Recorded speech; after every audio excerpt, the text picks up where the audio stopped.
That sounds perfect. Okay. Hi, folks. This is Winston from Happier Abroad.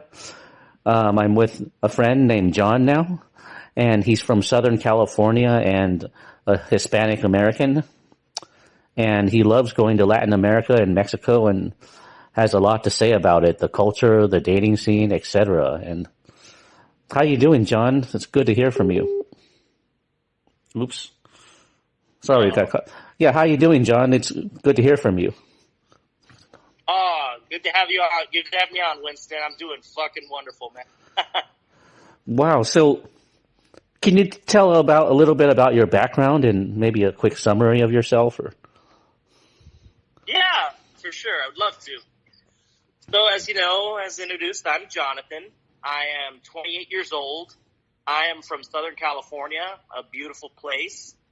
And one of the things I enjoy most is travel, and that's something me and Winston are going to dive into today. And I love also analyzing social situations and social norms and stuff like that, which we're also going to analyze. I have a degree in acting. That's one of my passions, and martial arts is another one of my passions. Currently, I'm doing a lot of voice acting. I'll definitely give my Instagram on here in the future, show everyone some of my stuff. So, yeah, that's a little summary about me. And, yeah, Winston, I want to hear what you got. yeah, great. Wow, it sounds like you have a lot of talents, like a Renaissance man or something. Oh, man. Yeah, I mean, guys that are really open-minded tend to be like that. They have multiple creative talents and stuff. Yeah, that's definitely one of my strengths is creativity. Always has been. Yeah, so you're from Southern California, and that's where you grew up, right? And how did you get involved with, dating abroad and stuff? Okay, so, yeah, I come from Southern California, and it's a beautiful place, and it's got its blues, of course. It's got its problems. But how I got involved is I ended up leaving the United States for work purposes at one time. I actually left because I was working for a company that did a lot of business in Europe at the time, and I was basically one of their people giving presentations and stuff like that. The first country I went to was Sweden in Europe, and then I went to Poland. And, yeah, I ended up just noticing women were just more friendly out in those places. And they were just less likely to discriminate against you. And there was just less bullshit, It was just straight up, if they want you, they want you. If they don't want you, they don't want you. And it was just better than America, where it was always where you're just, searching for clues. You're searching for the fucking Riddler or something.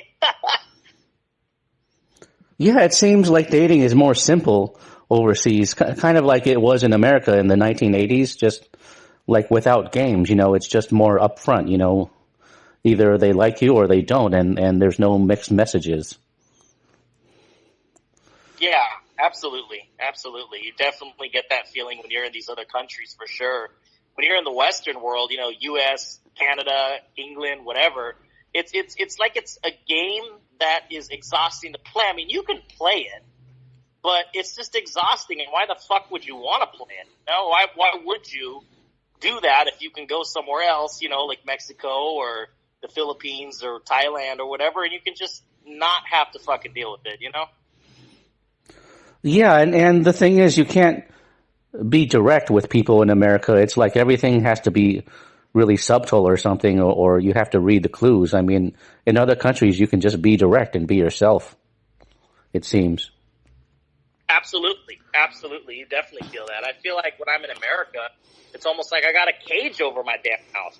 I can't say anything or else someone's going to get offended. Someone's going to tell your family. Someone's going to tell your friends. They're going to tell people you do business with, all that shit. And it gets tiring after a while. And that's one reason I decided, you know what, I'm going to have all my business dealings away from here, and slowly but surely I was able to do that. Yeah, wow. So right now you're in Mexico, right? And Yeah. and you've been all over Latin America and Europe too, Poland, Ukraine. Wow, that's so broad. What Yeah. what was Poland and Ukraine like? I mean,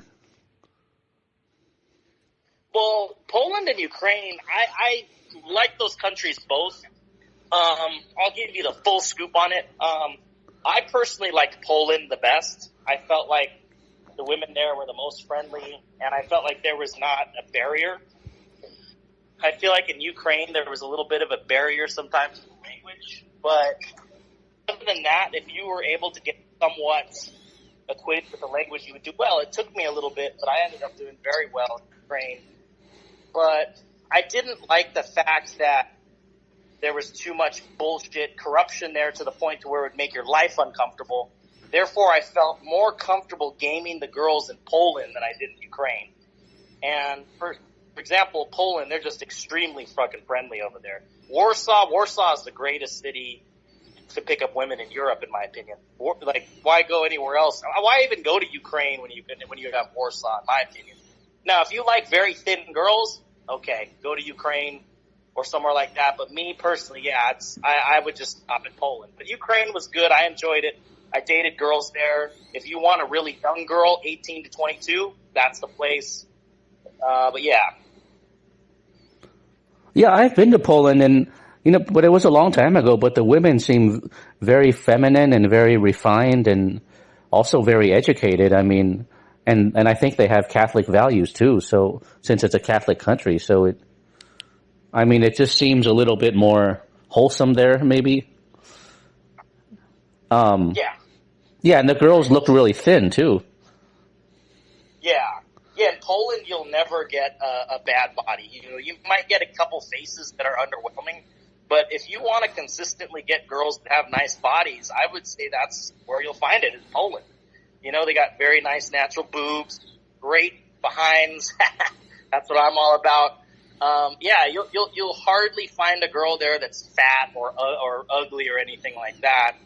And yeah, the girls, they are educated, and they do kind of give off the vibe that they're kind of Miss Smarty Pants at first. But trust me, once you get them comfortable, they are very feminine.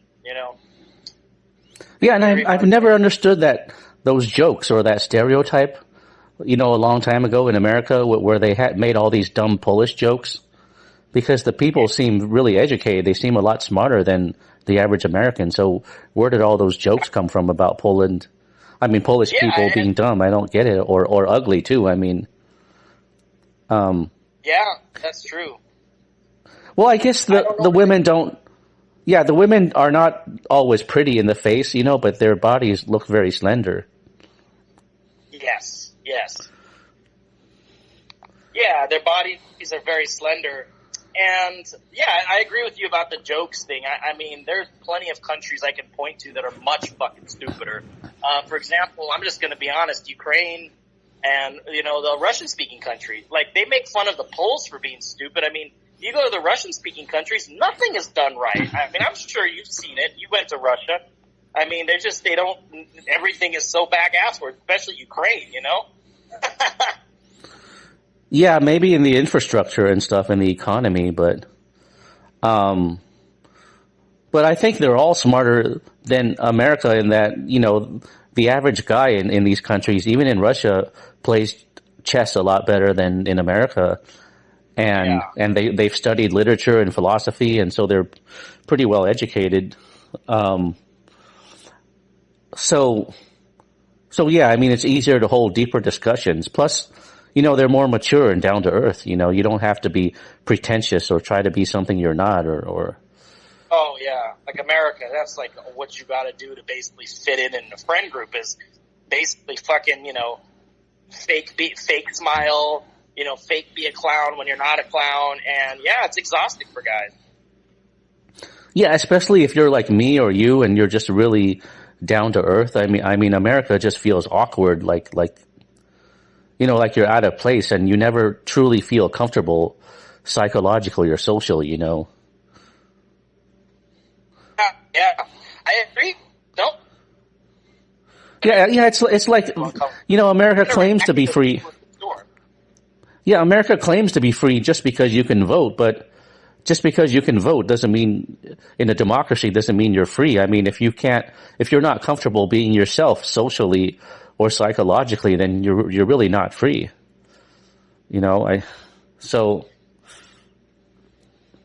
So yeah, I've never understood that, the claim that there's freedom just because you can vote in a democracy. Yeah, exactly. Voting to me is not freedom because, and you look at it from a technical standpoint too. They're giving you the people to vote for. It's not really who the people actually democratically want. They're giving you people like, Biden, Bloomberg, Trump, whoever, they're giving you fucking people they want you to want. Yeah, and they're all actors too. It's pretty obvious they're actors. They're not even people that are serious about changing anything. Absolutely. Yeah, they get a whole bunch of people stirred up. They collect money from you via funds and fundraisers and all that shit.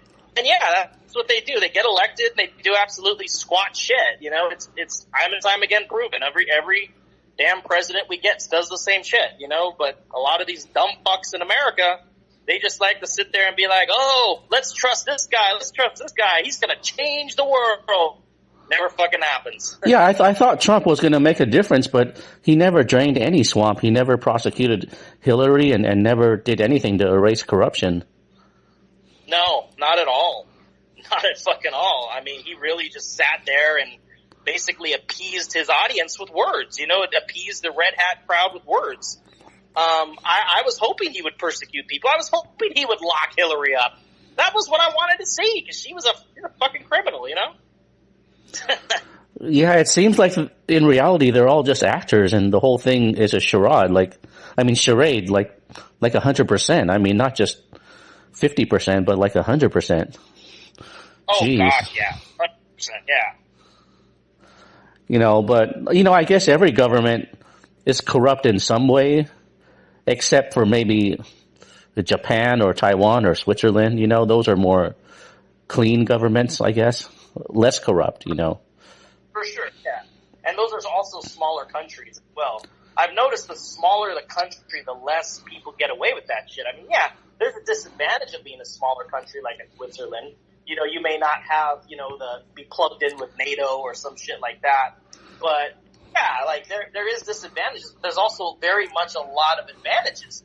For example, when you go to a country like, a good example I would say is Taiwan, like you were saying. Yeah, there's issues in Taiwan that you and I have talked about, and maybe somehow the people are. But when you really look at it, the government shames corruption. People get kicked out of office immediately, removed. So, yeah, you'll never see that in America or Russia or Europe or anywhere. You really won't see that, especially not here in Latin America. Here in Latin America, it's corruption fucking city. Oh, yeah, of course. But the thing is, Latin America is fun and wild, and you can be yourself and things happen organically. It's not like in America where you go out and nothing happens. I mean, when you go out, things happen, and sometimes it's good things or bad things, but it's always something you learn from. Just like in Russia, when I go out, sometimes bad things happen, sometimes good things happen, but there's always an interesting story to tell. Something happens so that you can learn from it and grow from it. It's not totally sterile where nothing happens. Like it is in America or in my native country, Taiwan, which is also very sterile, and nothing really happens when you go outside. Absolutely. When you're in these countries, like in Eastern Europe or Latin America, or even probably the Philippines, I've never been to the Philippines. But yeah, you go to these places and you're right, you have a new experience every day, you talk to someone new every day, you meet someone that can hook you up with girls, or you meet girls that you'll go on dates with, and it's always very nice, even if it is chaotic, even if it is corrupt or scary, you still get those life experiences. For example, here in Mexico, there's always going to be some scammer coming up to you, or some dude trying to sell you something, or some motherfucking taxi driver coming up trying to scream at you to get in. But at the end of the day, it's a good story to tell, and you just have so much to do here, and people are so social, and you can just interact with women walking the streets. I'd take this over the U.S. any fucking day. I'll tell you that the truth. I'll tell you that for sure. Yeah, I mean, to me, that's the real definition of freedom, to be yourself, to connect with others. And so I don't understand why everyone on YouTube thinks that, your freedom has to do with how much the government controls you. I mean, I've never been bothered by the police or federal agents, so I don't see why the government is the determining factor in my freedom. But it seems like everyone on YouTube and in the conspiracy movement and in the alt media, all they talk about is what the government is doing to take away your freedoms, which I don't get. It's like the social culture affects you more directly than that, but everyone's focusing on the government, which is useless. Yeah, we can't do shit about the government. We can't do anything. There's nothing that we can do about the government. Yeah, no one can end corruption. I mean, even the president probably can't end corruption or do anything. Yeah, the president doesn't give a shit because the president, no matter who they are, fucking benefits off corruption. Just like George Carlin says, it's a big club and we ain't in it, and that's the way, unfortunately, things are. Yeah, and what most Americans don't realize is that in a country like Taiwan or Japan, the government may not do anything to take away people's freedoms, and so it's very relaxed, but it doesn't have to because if the social culture in those countries is so uptight and so strict, that alone is going to take away your freedom. So Americans never talk about the social culture and how it takes away your freedom, like it does in Japan or Taiwan or maybe Korea. Yeah. So they think that government is the only one who can take away your freedom, but the social culture does too, because socially speaking, there's so many rules in Taiwan or Japan. You can't flirt or get wild or be yourself because it's just so prudish and uptight there. Yeah. Yeah, and repressed. Yeah, that's the word, too repressed. I mean, it's way more repressed than California is even. Yeah, definitely.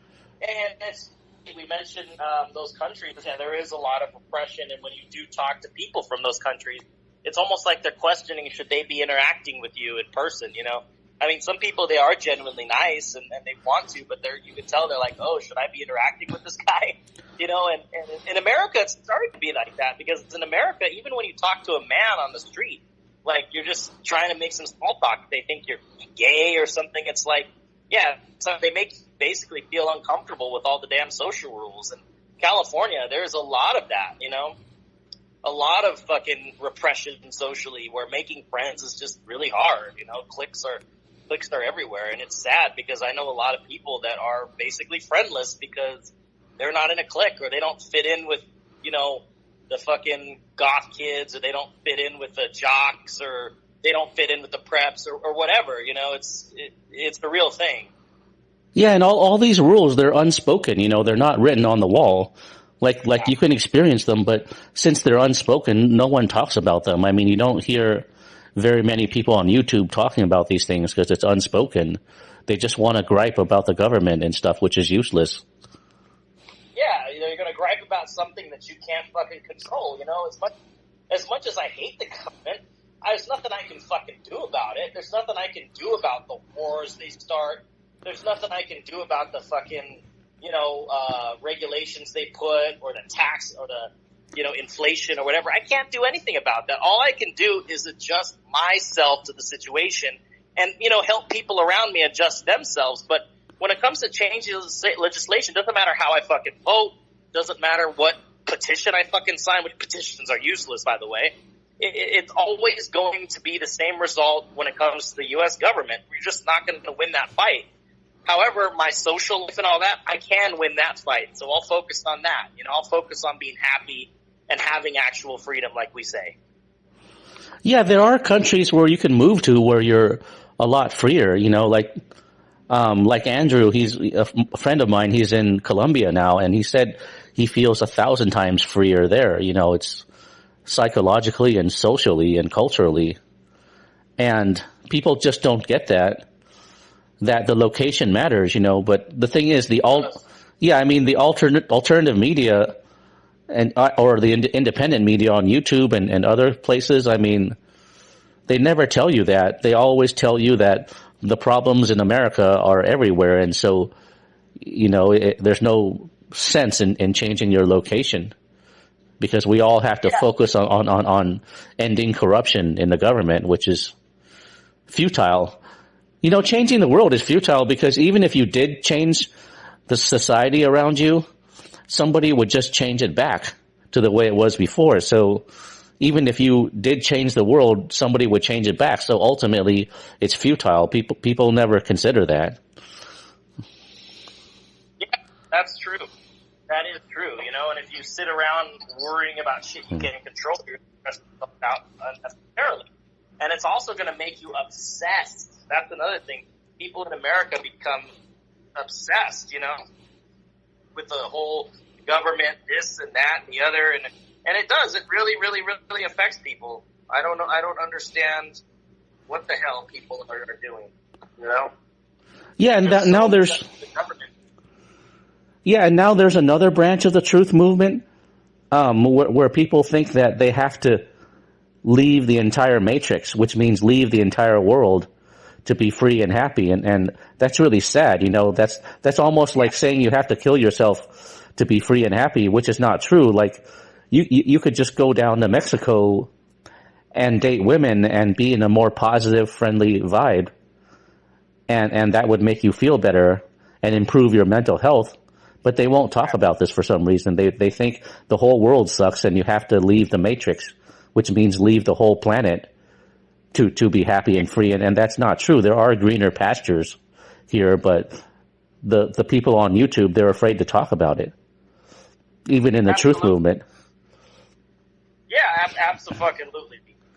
Yeah, it's insane. And another thing we talked about time is that a lot of times when you mention it, it's almost like the people in the truth movement are offended that you say that. Because I feel like a lot of those people, they are really, really hardcore patriots, and hearing you talk about American society like that offends them.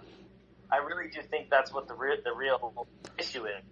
You see it with a lot of the major Christian channels too. Like they'll blame the smartphone, but we all know even in countries where there's smartphone, girls still are fine, like Philippines, Mexico, Colombia, wherever. But, they blame that, or they blame, it's the Matrix, or it's the movies and stuff. Yeah, maybe a little bit, but not full, not the full apple of it. But what they don't want to blame is the American culture. They don't want to blame the fucking culture. To me, it's just asinine, because that's what every problem social scene in America points to, is the ass culture. You guys don't want to talk about it. They want to be good little American subservient patriots and what the fuck about it, Yeah, I've noticed that too. I don't understand. I mean, I didn't know people were still patriotic in America. I thought, people see the world as one community now. So they pretend not to be patriotic, but they still won't bash American culture. And you're right, the source of the problem does seem to be American culture and the people that follow it. But for some reason, they don't want to blame American culture. They want to blame the whole world. And I don't know if they're patriotic or not, but they seem so, because they don't want to focus on the problem being American culture. But I do notice that when I email or talk to these people in the truth movement about happier abroad, there's some mental block that goes off, some type of switch that just prevents them from thinking about it or considering it. I mean, they can't even debate it or discuss it. They just tune out, they just brush it off, Yeah, that's true. I've seen it too, and I've talked to people that are like that too. It's they don't know that there's places like Thailand, that there's places like Colombia. And I think it's just because they've kept in their little bubble their whole life. And also, Winston, you also look at how these people grew up. Some of these people grew up somewhere in Idaho or like Arkansas, and they never left the country. They probably never even left their county all their fucking life until they were 20. Maybe they visited Atlanta, maybe they visited Florida, California. But they never left the country. Visiting another state to them was alien and felt like they were in a... That's another thing, is they probably just don't know how life is done outside of the United States as well. Yeah, it seems like that too, but some of them have been abroad to other countries. I'll show you some of the emails I got from them sometime. And even though they've been abroad and experienced all this, they still won't talk about it on YouTube or on their website for some reason. I don't know. Maybe there's a loser stigma with talking about this or something. Yeah, then I think there is.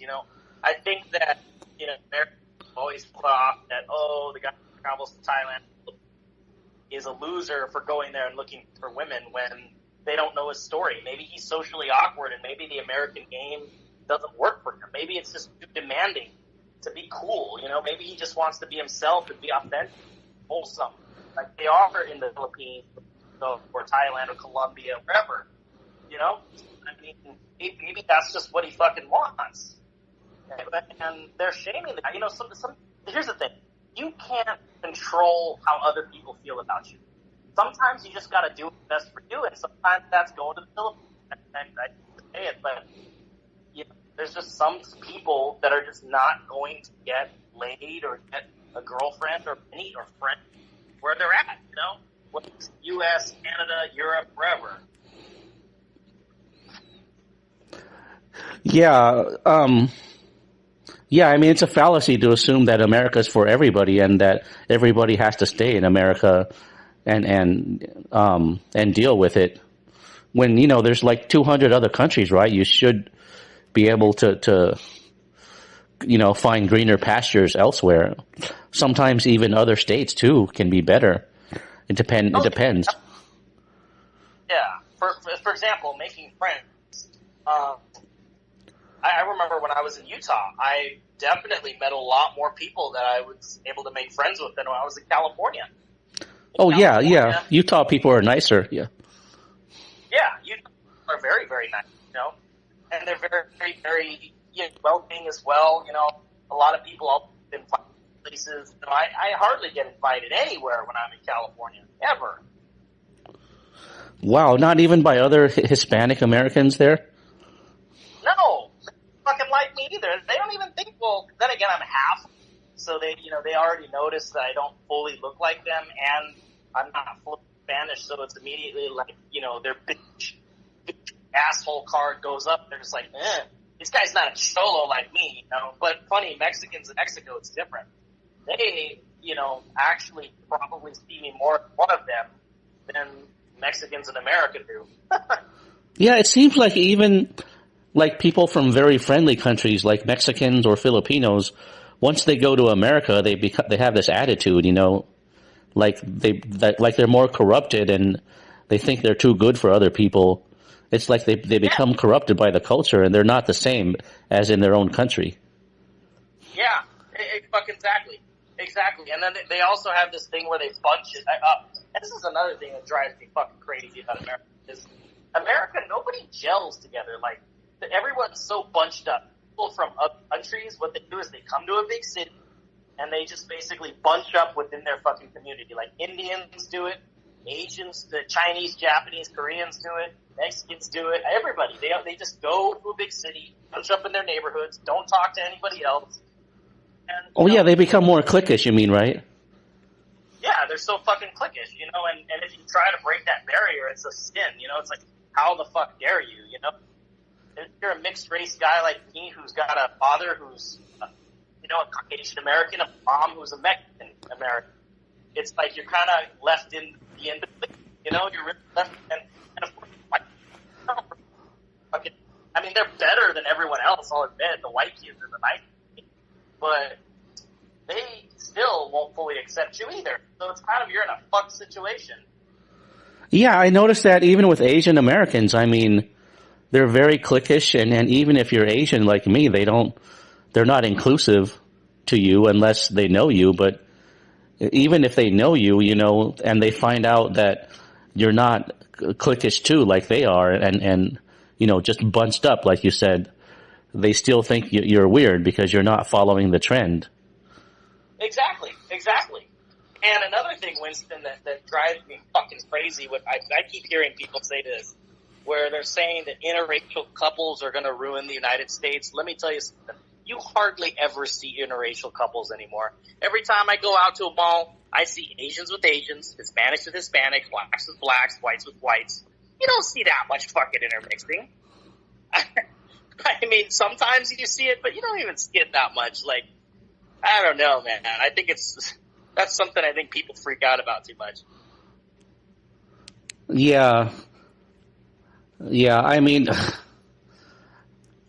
I guess it's more natural to date your own race, but, if you're really open-minded like I am and you are, you don't really care if the girl is the same race as you or not as much, but for most people, they're probably more comfortable dating their own race, but yeah, with all this multiculturalism, of course, there's a little bit of interracial dating you see, but A little bit. But I'm telling you, when I went to Brazil, for example, or even Colombia or Mexico, you see a lot of it. You see a lot of the Amerindian people with white people, with, I don't know, whatever, Jews, especially in Brazil. There's a lot of Jews. They intermix a lot with everybody in Brazil. And, everybody intermixes in a place like Brazil or South America, even fucking the UK. You see more interracial couples in the UK than you do in the United States, Yeah, I heard that British women are more open to interracial dating than American women are. Absolutely. I've actually been to the UK before, and that is true. I mean, it's not the easiest place to date, but yeah, if you are a darker guy or a black guy, you can get yourself a woman of another race, whether she's Pakistani, whether she's white, whether she's anything, Asian, whatever, because there's a lot of everybody in the UK. Yeah, that's what I figured, that like the interracial thing in the UK might give me a slight advantage, but I mean, it wouldn't be as easy as in Mexico or something, because people there are still kind of cold. Yeah, and Mexicans, especially the women here, they're very open to dating foreign guys, because their backgrounds, like I always tell this Mexican girls that I date here, I'm always saying, you guys like interracial dating, you like us Americanos because your grandmommy was banged by an Americano. I always gotta say that shit, and they laugh because they know it's true. There's a lot of people here in Mexico are mixed. A lot of them have family from Spain or originally, in the 1800s, Spain or United States, or in the northern region, there's a lot of Polish and Germans, for example, that settled there. So yeah, it's very mixed. Wow. So in Mexico, the women, do they care how much money you have, or will they date you even if you're on a budget or poor? Or? They will. There's a lot of Mexican women that'll date you on a budget, but here's the thing: if you want the top tier, just bring a middle class American income, and you're gonna get the top tier women. Bring a motherfucking, even a low wage American income, you're still gonna have a lot of money for this country. So yeah, your American money, it does matter, especially with the really hot girls, but there are girls that won't care. If you're on a budget, they'll still date you. It's, it's kind of a mixed bag. It's definitely not black or white here. Even in Brazil, it's the same way. Colombia as well. Yeah, but there's always women that just like you for you, like they like men, right? Yeah, that's true. That is very true. Yeah, what advantage you have? Go ahead. No, I was just saying, in America, it seems people are more misanthropic. Like, they don't like other people in general. Like, women don't fundamentally like men for themselves or something. Yeah, absolutely not. Because in America, everyone's so bunched up and cliquish. Not only with the different nationalities, but I noticed this as well. They're also bunched up and cliquish with, like, the cliques when it comes to the jocks, the and nerds, that's the group I fit into more as the nerd. But, even me, I have trouble fitting in with some of those people too, because I don't have the same political views as them. But yeah, it's just everybody's so apart, and politically it's even worse. Everybody is just completely anti this. If they're, let's say they're anti-Trump, then they're going to hate someone who's even somewhat conservative.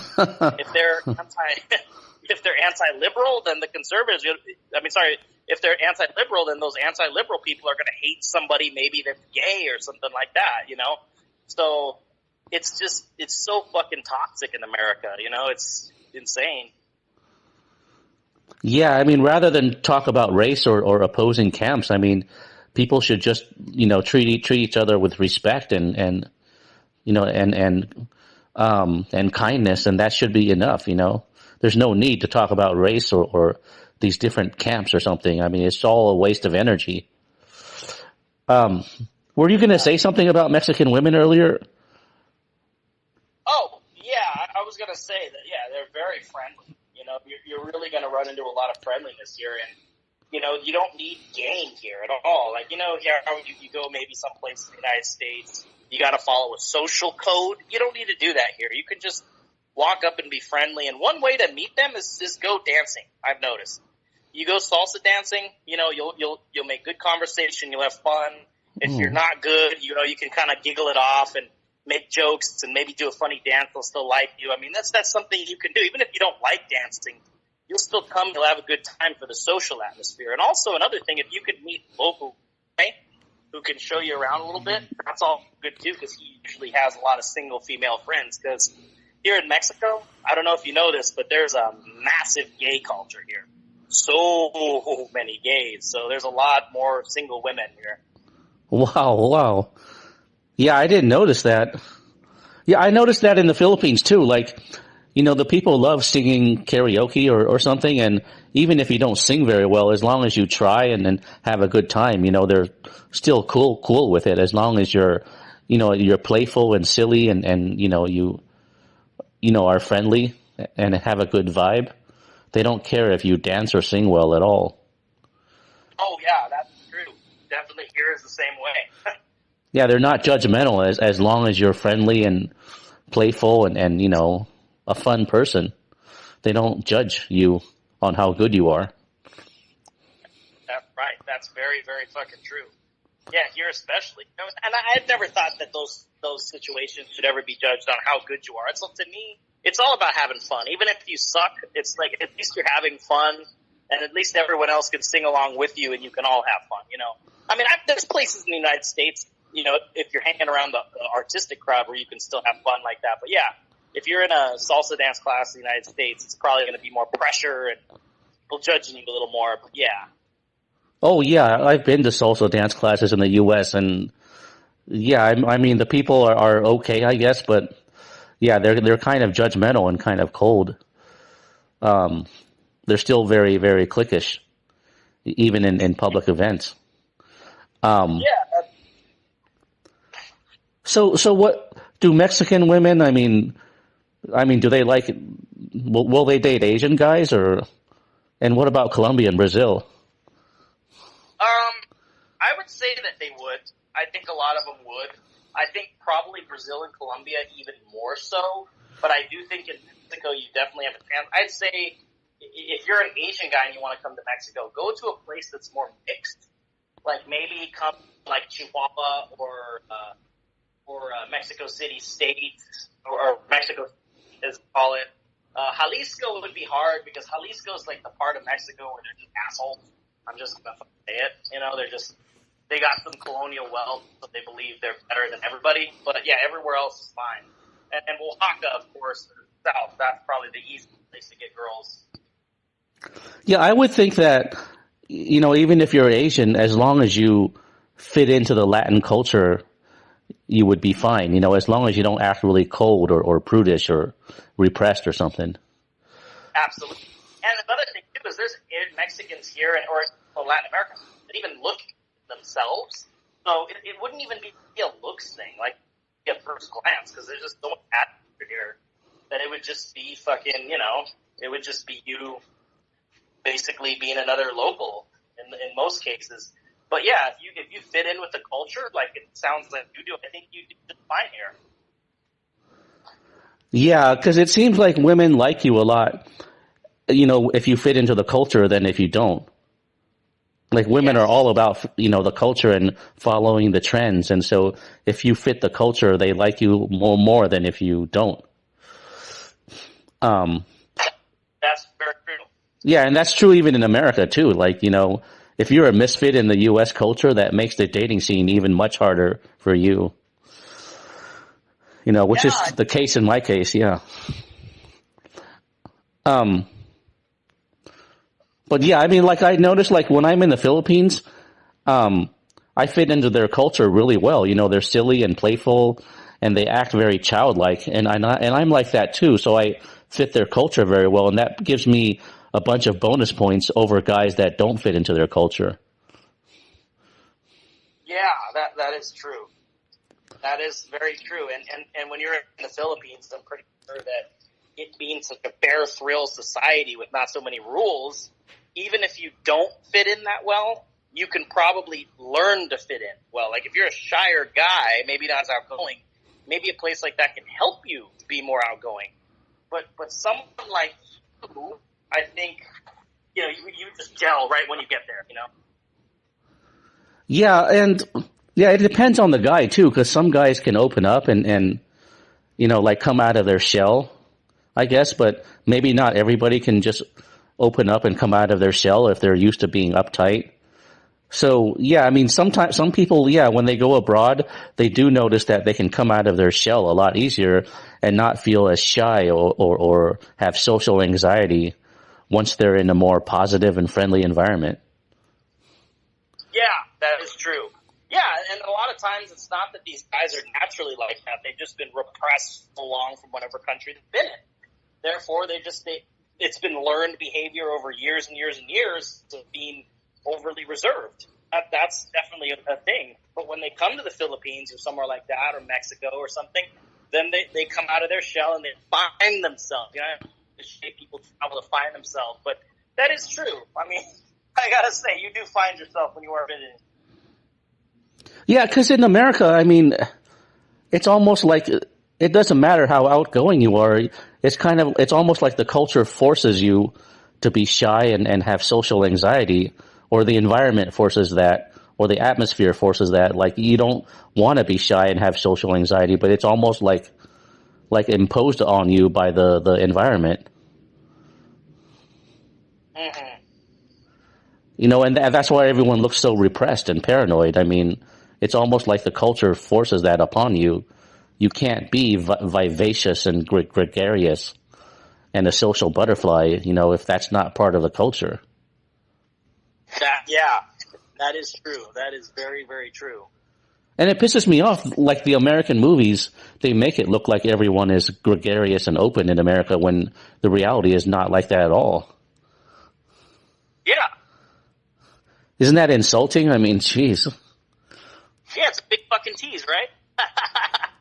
Yeah, it's like the movies make it look like there's something wrong with you if you're not open and gregarious, but people are not like that in real life, but they give you that illusion that Americans are like that. Yeah. And it really makes you kind of disappointed because you see it in the movies, as you said, and then you go out in real life and everyone's so cold and fucking pissed all the time that you just go out there like, wow, this is leaving a bad taste in my mouth. I don't even want to go out anymore. Sometimes in America, when I know I go out in America, sometimes it's, oh God, got to go out again, got to pick the spot. It's just a lot of work. It's a lot of work. Yeah, it's very deflating. It's almost like it's socially engineered to make you frustrated. It's like America wants you to be frustrated and dissatisfied. I mean, I wouldn't be surprised if there was a conspiracy or a social engineering plot to do that, because it doesn't seem accidental. It seems way too calculated. It does. I feel like in America they want you to be socially isolated. Yeah, and frustrated and dissatisfied all the time. Yeah, you can be plugged into the system. You can be where they want them to do. That is. Yeah, but I don't think it's just about them wanting you to be, a consumerist and buying more things for the economy. I think they just like to keep you at low energy in America, like feed off of your low energy and frustration. Like, it's almost satanic. Like, there's a spiritual element of keeping you in a low negative energy too. Mm-hmm. Yeah, you're right, and that's how it is. It's good to keep people negative because, like I said, they start complying. They start feeling negative, so they start buying and consuming all the crap that they want you to consume. It's the toxic cycle. Yeah, I mean, that's a factor too, but I think spiritually they want you to be in a negative vibration too, it seems, because if you look at the big picture, America seems very satanic or Luciferian or whatever too. I mean, it's the whole philosophy too. Yeah, I do think that the mainstream movies, the mainstream media, and music and all that, I do think the evil influence does have a stranglehold over the culture, does make people more cliquish, more problematic, does make them more paranoid and scared, really. So a lot of people in America are just scared and panicking and all that. A lot of people that we know mutually are scared and fucking panicking constantly. Yeah, because if you turn on the news, like CNN or whatever, I mean, you get nothing but negative vibes. Yeah, absolutely. It never lifts you up. It always brings you down. Yeah, it always makes you feel like shit. It makes you feel like you can't fucking deal with the situation at hand. It's really sad, but this is what they want you scared because they want you to comply. Yeah, and even the Bible says that. I mean, even the Bible says that we're not just fighting physical forces; there's spiritual forces too. So it's the whole package. Yeah, I 100% believe that. I believe that America is a spiritual war. I do. I believe the world is to an extent as well. You're right. Spirits and everything, that's real. That is real. And you're seeing it firsthand. It's tugging the culture in the United States every which way. And, the United States seems like it's just at a big fucking breaking point socially. It's really sad to see, but this is happening right in front of our eyes. Yeah. Now, getting back to Mexico, I mean, did you tell me once that there's a difference between North Mexico, South Mexico, and Central Mexico? And what are the differences? Yeah, there is differences. So let's start with the North. The North of Mexico is cowboy country. So this is more like, I would say, like going to old cowboy towns in Arizona, Texas, or California. So it's cowboy country. This is where some of my mom's family was from. They all wore cowboy hats and stuff. And the girls here look good. They're curvy, they're beautiful. You get a lot of white girls here. So yeah, it's good. As for attitude, it's great. Typical Latina attitude, which is good.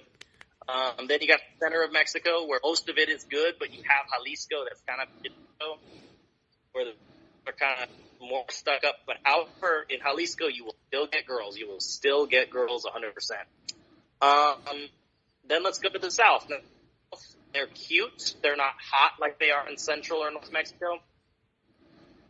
They are like the Philippines, and they're the easiest to get with in Mexico, I feel. So, yeah, that's what kind of differentiates. As for who's the nicest, I would say it's a cross between the South and the North. Although the North is a little more cartel country, and the South is a little more robberies and stuff like that. Okay. But, I mean, most of Mexico is pretty safe, right? Yeah, most of Mexico. Just the border towns are dangerous, and some parts of Mexico and the South are a little dangerous. But most places, like Guadalajara is very safe. Guanajuato is very safe. Mazatlan is very safe. Although it's in Sinaloa, I know people are going to tell you, it's in Sinaloa. No, it's fine. Cabo, La Paz, Rosarito, all those places are very safe. Places like TJ, Tijuana, Tecate, Nogales, Ciudad Juarez, Lerdo, those places are really fucking dumb and shit. Yeah. So that notion about Mexico being dangerous, that's pretty exaggerated, right? Yeah, that's very fucking exaggerated. My fucking goodness. There is dangers here. I'm not going to lie. There is dangers, but it's not like they say. Personally, you look at Colombia and the robbery rate's way there, but even there it's overrated or over exaggerated. Yeah. It's not as bad as they show in the movies, right? No. Yeah, the movies exaggerate everything. Yeah. In the movies, they go to Mexico, there's like 20 people with fucking AK-47s shooting at buses constantly. That's what they have. Yeah, that's way over the top, yeah. Yeah. Dudes with mustaches and sombreros shooting at everybody. It's like that, don't fucking. Yeah, so does every town in Mexico have pay for pleasure or something, or is it just Tijuana? Everywhere's got it. Now in TJ, there's like P for P clubs. Same in Guadalajara, Mexico City, and also the other border states. But in other cities like Morelia or Mazatlan, the pay for play is like they come to your hotel. Oh, okay. So it's not a pay for play like joint, like a brothel or something, right? No, they have them, but they're more underground. But from what I've been told, they just come to your hotel. Yeah, there's. Oh, okay. So can someone? I mean, is there an expat community in Tijuana? Can you live there as an expat? No, I mean you can live there as an expat. And there's a small expat community. It's not big, but you can still live there. Same thing with Nogales as it too. That's an expat destination. But if you want it all, I would say go to Puerto Vallarta because there's a big expat community and there's quite a lot of P4P there as well. Oh, how do you spell that? Puerto, Puerto, like Puerto Rico, Puerto, Vallarta, let me look. I gotta fucking look at it. Here,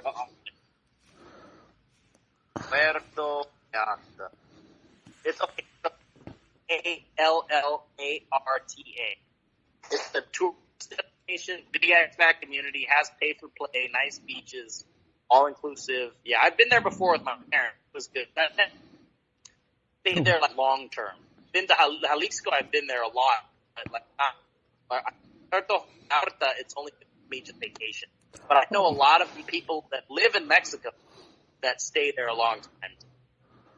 Oh, okay. Well, yeah, that sounds very ideal. Now, how do you spell it again? Puerto is Puerto, and then the second word is Vallarta, which is Vallarta. Oh, you mean V or B? Vallarta, like vi in Spanish. The two L's are I. Sounds like Vallarta. Oh, okay. So that's much nicer to live in it than Tijuana, I guess. Oh yeah, definitely. But if you want to live in Tijuana, you can live in a town over called Rosarito. You know, there's some expats there as well. It's much safer, much cleaner, less. There's no fucking ghost bullshit going there. Yeah, I've seen that town. I mean, I thought it was just a regular town, and there's P4P there too in Rosarita. Yeah, there's P4P there too. There's strip clubs that offer happy endings, soft parlors. You can get escorts if you want to. But there's a lot of different avenues for pay for play in Mexico, and it's a good price. You know, it's very cheap as well. Yeah, and Tijuana is really close to San Diego. I'm surprised millions of guys aren't going there. Yeah, I mean, you have guys going there, don't get me wrong. But yeah, most American guys, especially these fuckers in California, they're just so, like, oh my God, why would you go down there? You have that crowd that's like, why would you go down there? You know, all snobby. But then you also get some of the people that come from out of state that are just like, it's too scary, you know? Yeah, I guess it's kind of taboo, and you know, and also we got to keep in mind, not every guy is like us. Some guys just don't care about women that much too. I mean, yeah, some guys are gay, and that's fine. That's okay. Yeah, even when I was in Tijuana, you know, I saw groups of white guys from America there, and they were just talking amongst themselves. They weren't even looking at the girls around them or trying to talk to them. They were just talking to each other. That's true. You see that a lot when you go there. You know, there's a lot of people that go there that are not even there for the pay for play or pussy or anything like that.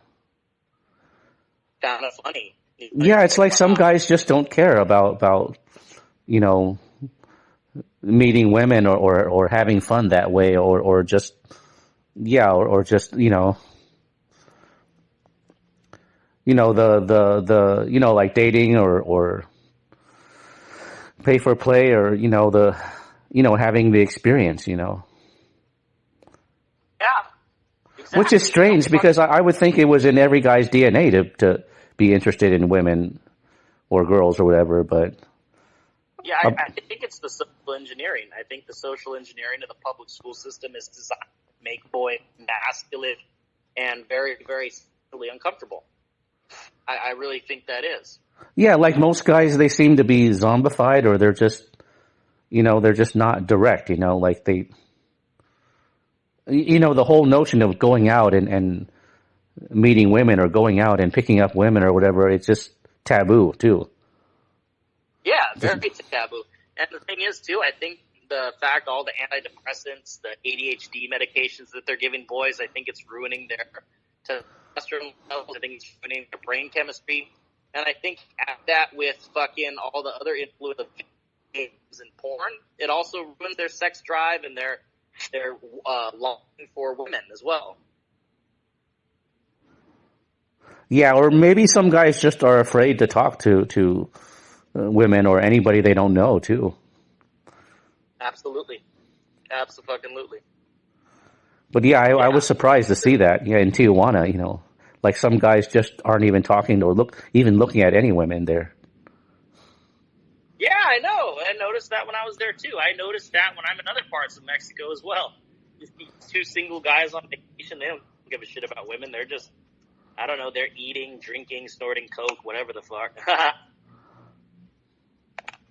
Yeah. So, so if I don't speak any Spanish in Mexico, I mean, is it easy to find any women that do speak some basic English or?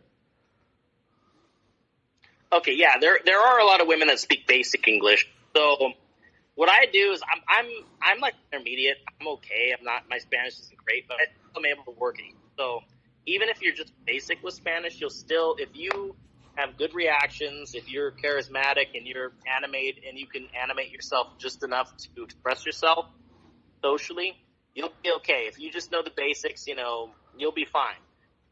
My suggestion to anybody traveling to Mexico is just learn the basics first. Study Spanish, study the full enchilada, sure, but you'll need the basics. But remember, your expressions matter, your confidence matters, and stuff like that. The way you express yourself for sure matters. That's what I would tell guys. Yeah, definitely. But can most women like speak enough English to like exchange phone numbers or arrange a meeting or arrange a date or something? A lot of them can. Yeah, a lot of them can. I wouldn't say an overwhelming majority, but you will, especially the younger ones, you'll meet a lot of women that will know basic English and be conversational in English for sure. Even if they don't speak, a lot of them will understand basics. Yeah, like they can understand like meet me or call me or here's my number or what's your number or something, or they can still understand that. I would imagine, right? Yeah, definitely, especially with your number. How are you? You know, they can definitely respond to that. Thank you, please, you know, all that stuff. They can definitely get it. But yeah, and then you got Google Translate, which is a fucking wonderful. Oh, that's right. Yeah. Yeah, nowadays you can use Google Translate to translate live and they have offline data packages too. I mean offline language packages too, where you don't even need a connection to translate. Absolutely, yeah. It's so fucking cool. You know, and you can express yourself doing Google Translate. You just talking to the translator. You know, you make a joke, you just giggle and stuff. You can still do the flirting, the, you know, micro escalation and stuff like that. It all works. Even me, like I said, I'm intermediate, and even if I'm with a girl that doesn't speak any English, I can still get my point across. Yeah. Yeah, and plus there's body language too. Like the first time I went to Russia, it was all body language, you know, but they could read your body language. Yeah. And your facial expressions too, yeah. Body language really fucking matters. You know, you get a lot of these guys that say, oh, if you don't speak any of the language, you get nothing. You know, you get that bullshit from guys. I disagree. Yeah, I've always felt like the language barrier thing was way over exaggerated, you know. You know, like if you're interested in someone, people can sort of tell what your intentions are. You don't need a language. I mean animals and insects don't need language either, so why would humans? Exactly. So yeah, I mean that's just so weak-minded when people think that there's a language barrier to Oops, we lost connection again. Oh yeah, you're there? Yeah, I was saying that it's so weak-minded when people think that a language barrier is a huge obstacle or it ruins everything. Yeah. It doesn't. It really fucking doesn't. I can't believe the people that still believe that shit. You know, there's a lot of forum that believe that shit too. Yeah, even on my forum, some guys think that. I mean, that language is everything. I mean, animals and insects don't need language. Why do humans? I mean, yeah, exactly. What about our ancestors? Some of my ancestors, came from Europe to Mexico, and they didn't fucking speak any of the language. yeah, it's like you might need language if you're, like negotiating a business deal or something, but if you're just trying to get a date or something or gauge vibes from a girl, you don't need to. Absolutely. Even with business, you got fucking Google Translate. For example, I just did some business here not too long ago. Had to use Google Translate. Easy as pie. Got the thing done in like 15 minutes. Yeah, that's really convenient. Yeah, I use Google Translate a lot too if I'm talking to foreigners in social media or something. Like talking to Chinese women or something. Yeah. Nice. Chinese women, how are they? I have no experience with them. Well, they're very beautiful and feminine, and since my DNA is Chinese, I kind of have a stronger attraction toward them. But they're also very picky and fussy and kind of materialistic. So they're not as laid back and easygoing as like Filipino women or Latin women. I mean, they're not gonna be as laid back and easygoing, and they're not gonna be like like wild and vivacious too. They're not going to have that romantic Spanish blood in them. They're kind of, they're kind of more cold and more uptight. But, the ones in China are more down to earth, so they're easier to talk to than the Chinese women in like Hong Kong or Taiwan, So there is a difference between Chinese women in China and in those first world Asian countries. Yeah, makes complete sense. Yeah, I've met people from China, and they were pretty cool as well. From mainland China, but I will agree with you with like Chinese Americans and people from like Hong Kong. They are definitely more cold and Americanized for sure. Oh yeah, and super cliquish and yeah, the coldness is in their body language, their voice, everything. It's just so hard to connect with them. Yeah, that is true. Very, very true. Koreans are like that too. I noticed they were very cold, especially in LA. Yeah, and you can't flirt with them too. It feels like it's out of bounds, like it's against their nature to flirt because their blood is really cold or something. Their body language too. And yeah, and with Filipinas, you can do anything. Filipinas, like my interaction with people from the girls from the Philippines, because we have a lot in LA. It's been. Maybe it's not as good as the Philippines, but they've always been nice, flirty, and everything. That's why I wanted to go there. It seems like a Mexico, but probably more English and, maybe a little easier to get them to bed. Yeah. Yeah, I mean, Filipinos have this really relaxed nature. I mean, it's non-judgmental. Like if you're a really good person, they'll like you just for you, just for that. And even when they need money, they don't need a lot of money. They just need a little bit of money.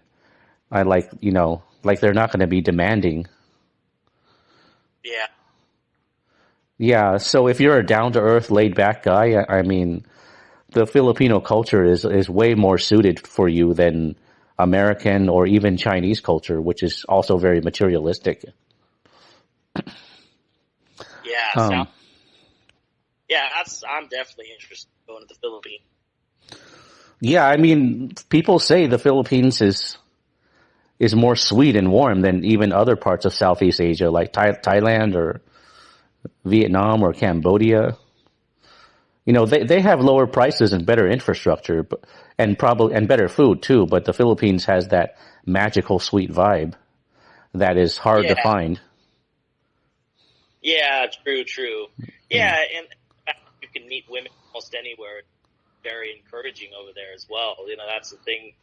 Like my friend Ladislav, you know him. Oh yeah.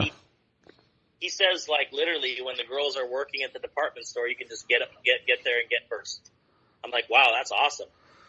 Yeah, you can get numbers even from girls that are working. I mean, Is that how you meet girls in Mexico? Do you use dating apps, or do you go out and meet them in public and cold approach? Or Yeah, what I do is I go to the mall or I go to the park, those two, or I go to, of course, nightclubs, to bars, whatever, or I just go and walk around places that have a lot of them. Walk around the university area where they're always sitting, or I go walk around different spots of the city that might, have more like boutique stores where you'll see them walking. I mean, there's a lot of different places you can go. The one thing is when they're working, you can't really flirt with them because people are kind of afraid to lose their job. But yeah, that's the only thing about Mexico that I kind of don't like. oh, you mean the work environment is more uptight about them flirting with Yeah. you?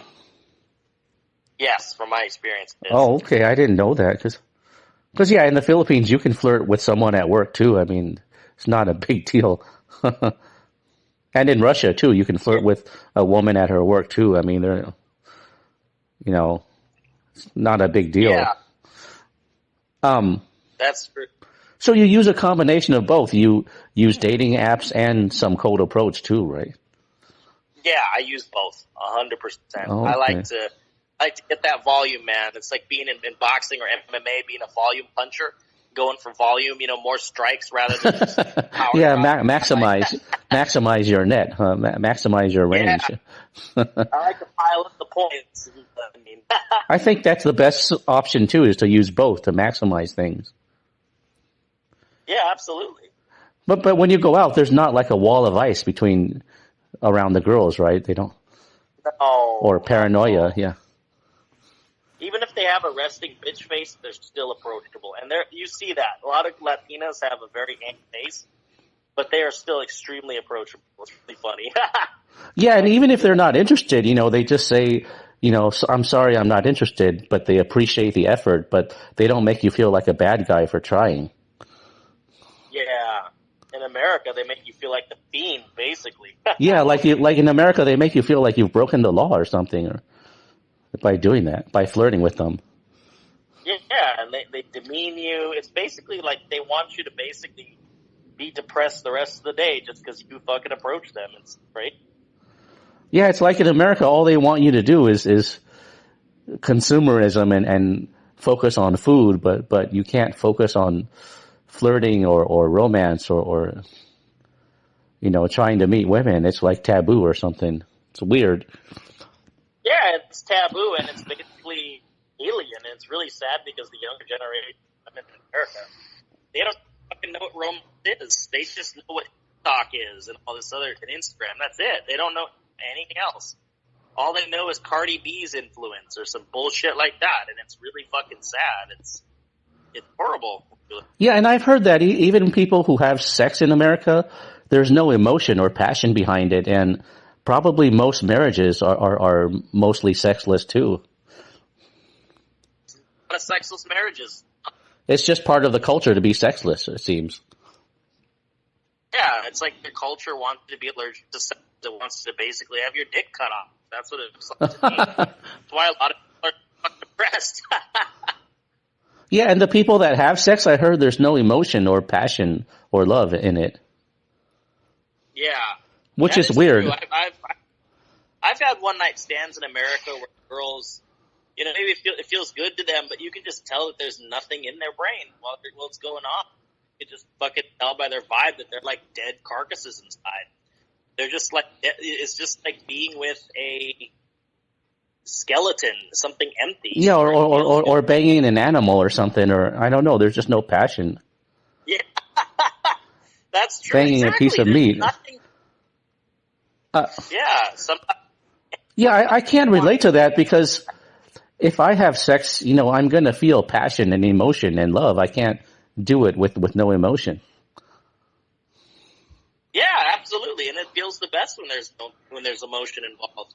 I mean, it feels good when there is it's just raw physical passion. But I mean, yeah, when you have that romantic passion, or not even romantic, but just that connection, even with the girl you're just hooking up with, it's a really good feeling, and it puts your brain in a state of utopia.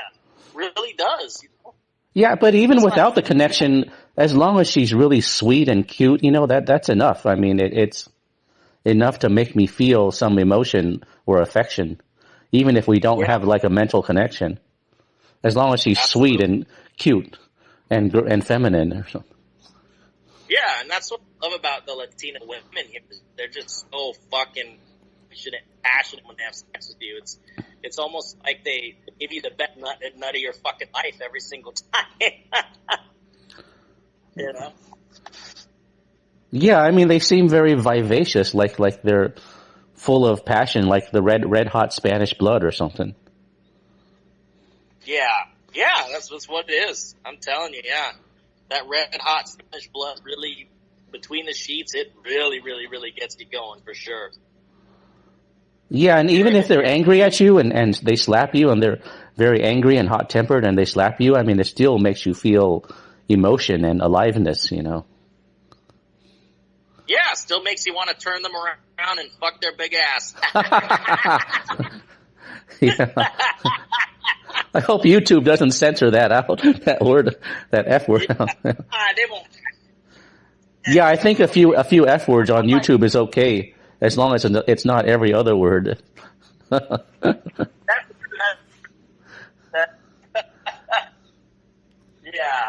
I wish next time we can come back with an editing crew and I can really go to town.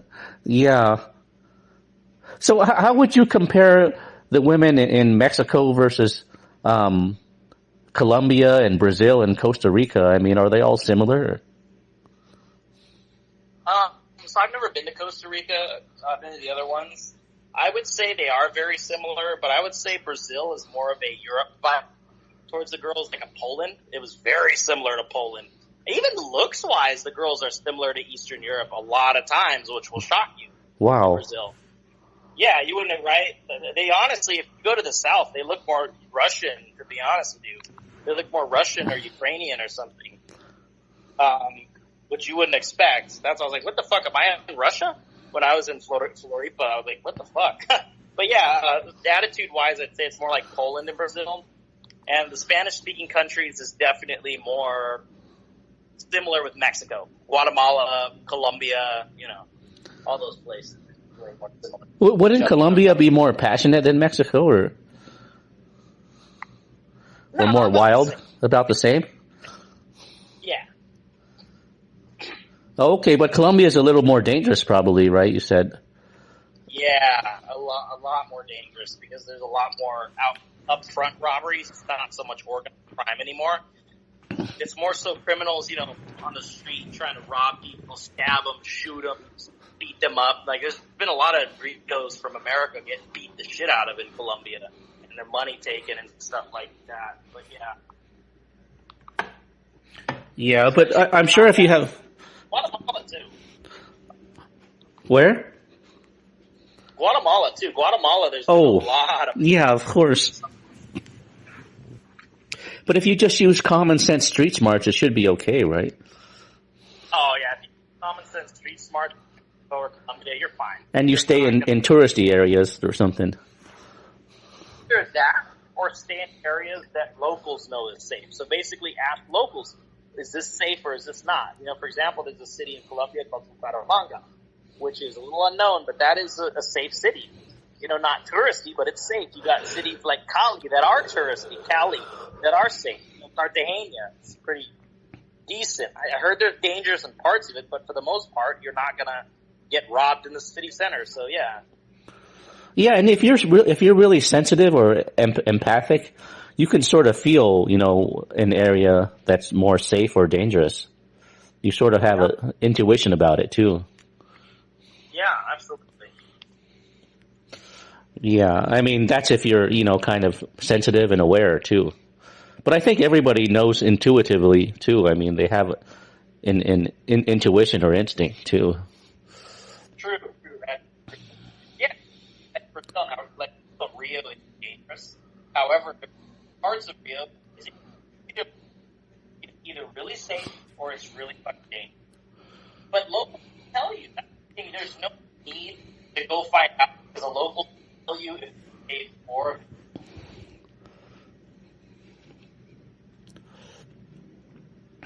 Hello? Rio is the best. Yeah. Girls, if you easy faults, Rio's the place. Apollo's good too. But yeah, Rio is probably the best place if you really, really, really want to get. But yeah, other than that, I don't know. The rest of it sucks when it comes to. Yeah. Can you repeat the last sentence? I couldn't hear you. Oh, I said that like Rio, like if it's girls you're after, there's no need to go anywhere else but Rio. Sao Paulo's good, but yeah, Rio's best. Oh, Rio is like the wildest place, isn't it? Yeah, and Brazil, the rest is just fucking whatever. Like they're hot everywhere in Brazil. Don't get me wrong, but yeah, I'd say Rio's good for meeting women. And you have all types. You have white women in Rio that look like they can be like Polish or Ukrainian. Then you have beautiful black ladies over there. You also have nice-looking mestizas, Euro mestizas. You even got Asian-looking girls. I mean, it's diverse as fuck. You got so much to choose from in Rio de Janeiro, for sure. Oh, wow. That sounds like a dating paradise. Yeah, it really is. Jeez, wow. It's almost... Yeah, it's almost in competition with the Philippines or Thailand. Yeah. Are there any other differences? That's true. Yeah. Are there any other differences between Mexico and Brazil and Colombia? Like what are the biggest differences? Yeah. There's okay, so all the Latino countries are massively different from each other. They are not the same. Now, the girls in, say, Mexico and Colombia are more similar, but everything else is not the same. The way things run, not the same. I would say Colombia, they're definitely more polite than in Mexico, people in general, on the street. In Mexico, sometimes people at work at shops can be kind of rude, but in Colombia, everyone's very, very nice and positive and stuff like that. Oh, okay. So the women are all very similar in all those countries then, right? Yeah. But Brazil, I'd say it's a little different. It's like like Europe. It's good. Like, I've been to Europe. You know how cool they are. It's in Europe, you know, Poland, Republic, and all that. Yeah. I would imagine in Colombia, everyone is more darker skinned, right? It's a mix too. In Colombia, actually, there's a lot of white girls as well. That's the thing about I feel people don't get about Latin America. There's a lot more white people here than you would expect. You know, I think they're always billing Mexicans. Oh, they're dark. That's bullshit. Oh yeah, the movies always make Latin America look all dark too. Huh. Yeah, there's a lot of green-eyed, brown-haired girls here. Just fucking walking today, I saw 4 with green eyes. I'm like, wow. Oh wow. Yeah, if you see them and you took photos of them in public, maybe you could send some. Yeah, I will, definitely. Like also, pictures of people on the street. Maybe, yeah. Wow. So the Yucatan area by Cancun, there's a lot of Afro-Latinas as well. So if you like Afro-Latinas, that's a good spot. I love Afro-Latinas. They're very beautiful, much more beautiful than the African American ladies in the United States. I'm not putting them down, but I'm just saying, you know, they're definitely more beautiful, the Afro-Latinas. You see them in Colombia, Brazil, south of Mexico, Caribbean, you know, places like that. Are there a lot of thin women too, or does every woman look curvy with a big butt too? Okay, so the central part of Mexico and the north of Mexico, lots of. But when you go to the south, they're definitely more thin. Like like I said, they're like Filipinas down there, and they look a lot like Filipinos. More petite then, huh? Petite, yeah. What about in Colombia and Brazil? Are they all with big butts or and curvy, or are there thin ones? Overdone in Brazil. Every girl's got a big butt. No, there's a lot of in-shape model girls. Like I said, when I was little, I saw a girl look like Russian girls, you know, and quite a bit, you know. So, yeah. Oh, so there's thin types too, not just curvy types. Yeah, Colombia as well. And petite, huh? Are they all tall, or are some short too, or? Yeah, everything. There's like I said, in Brazil, in all that, there was a lot of Germans, you know, Slavics, Russians, Ukrainians, Polish, whatever. There was a lot of Jews. There's a lot of Portuguese, Northern Italians, whatever. So there's definitely a lot of different admixture. So when it comes to the European, so there's a lot of everybody there. Yeah, isn't it strange how like all this multiculturalism and different colors and variety, I mean, it doesn't cause stress or tension in Latin America like multiculturalism does in America. Yeah, and that's because multiculturalism is forced in America. The difference is in Latin America, it isn't forced. People just are naturally in an environment where they can be themselves. In America, there's so much fucking identity politics and all this other crap that it just makes the situation very, very, very uncomfortable. Yeah, I mean, Latin America sounds culturally and socially like much more free than America. So I don't get why America calls itself the land of the free, but Mexico is not standing up and calling itself the land of the free. I've never understood that. That's strange. Yeah, they don't need to. Everybody knows they have social freedom here. Everybody knows they express themselves freely. That a man can be here and express his attraction to a... Yeah, express your attraction. You know, that's a... culture. For me, that's a huge freedom. Yeah, me too. Me too. I love flirting with girls, so that's yeah, it creates this energy, this energy that you can feed off of that makes you feel good, when you flirt. Hello? Yeah, I was saying that flirting makes you feel good. It has this energy you can feed off and feel good off of.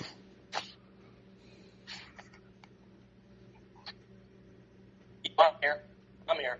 Yeah, hello? Can you hear me? Sorry, for a second. Okay, yeah, I was saying that when you flirt, it creates this really good positive energy that you can feed off of and feel good about.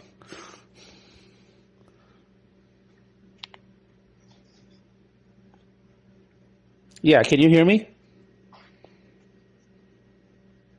Yo, I'm here. Yeah, can you hear me? Am I coming through okay? Or? Yeah, now you're coming through okay. It was just the connection went out for a second. Oh, okay. Yeah, I was just saying that flirting with girls makes you feel good. It creates good positive energy that you can feed off of. Absolutely. Even if you're flirting with them and you're not even going to do anything sexually, just having the presence of women who are feminine, even if they're taken and you're not interested or they're not interested, having a good conversation with a woman does have its perks. You definitely like having that energy in a good way. Yeah, that energy and friction. I mean, it creates a really good vibe. Absolutely, yeah. Yeah, it's nice, and even here with talking to local guys, just something that because you can express yourself, you can express your humor around them, and you don't have to worry about offending people. Like here in Mexico, there's a lot of gays, but you can say gay jokes and they laugh. They think it's fucking hilarious. Just people here are just so much more laid back and just so much more having fun and relaxing and all that shit, rather than being so uptight and affected and combative and argumentative like they are in America. It's like that with men and women in America. Men and women are extremely uptight. And the fact that everybody's so uptight in their bubble makes the dating seem hard. And if you're an underconfident guy, 50 times worse. I have a friend who's very underconfident and goes to the Philippines, and he's slowly but surely getting his confidence. He's addicted to the Philippines now. He goes back all the time.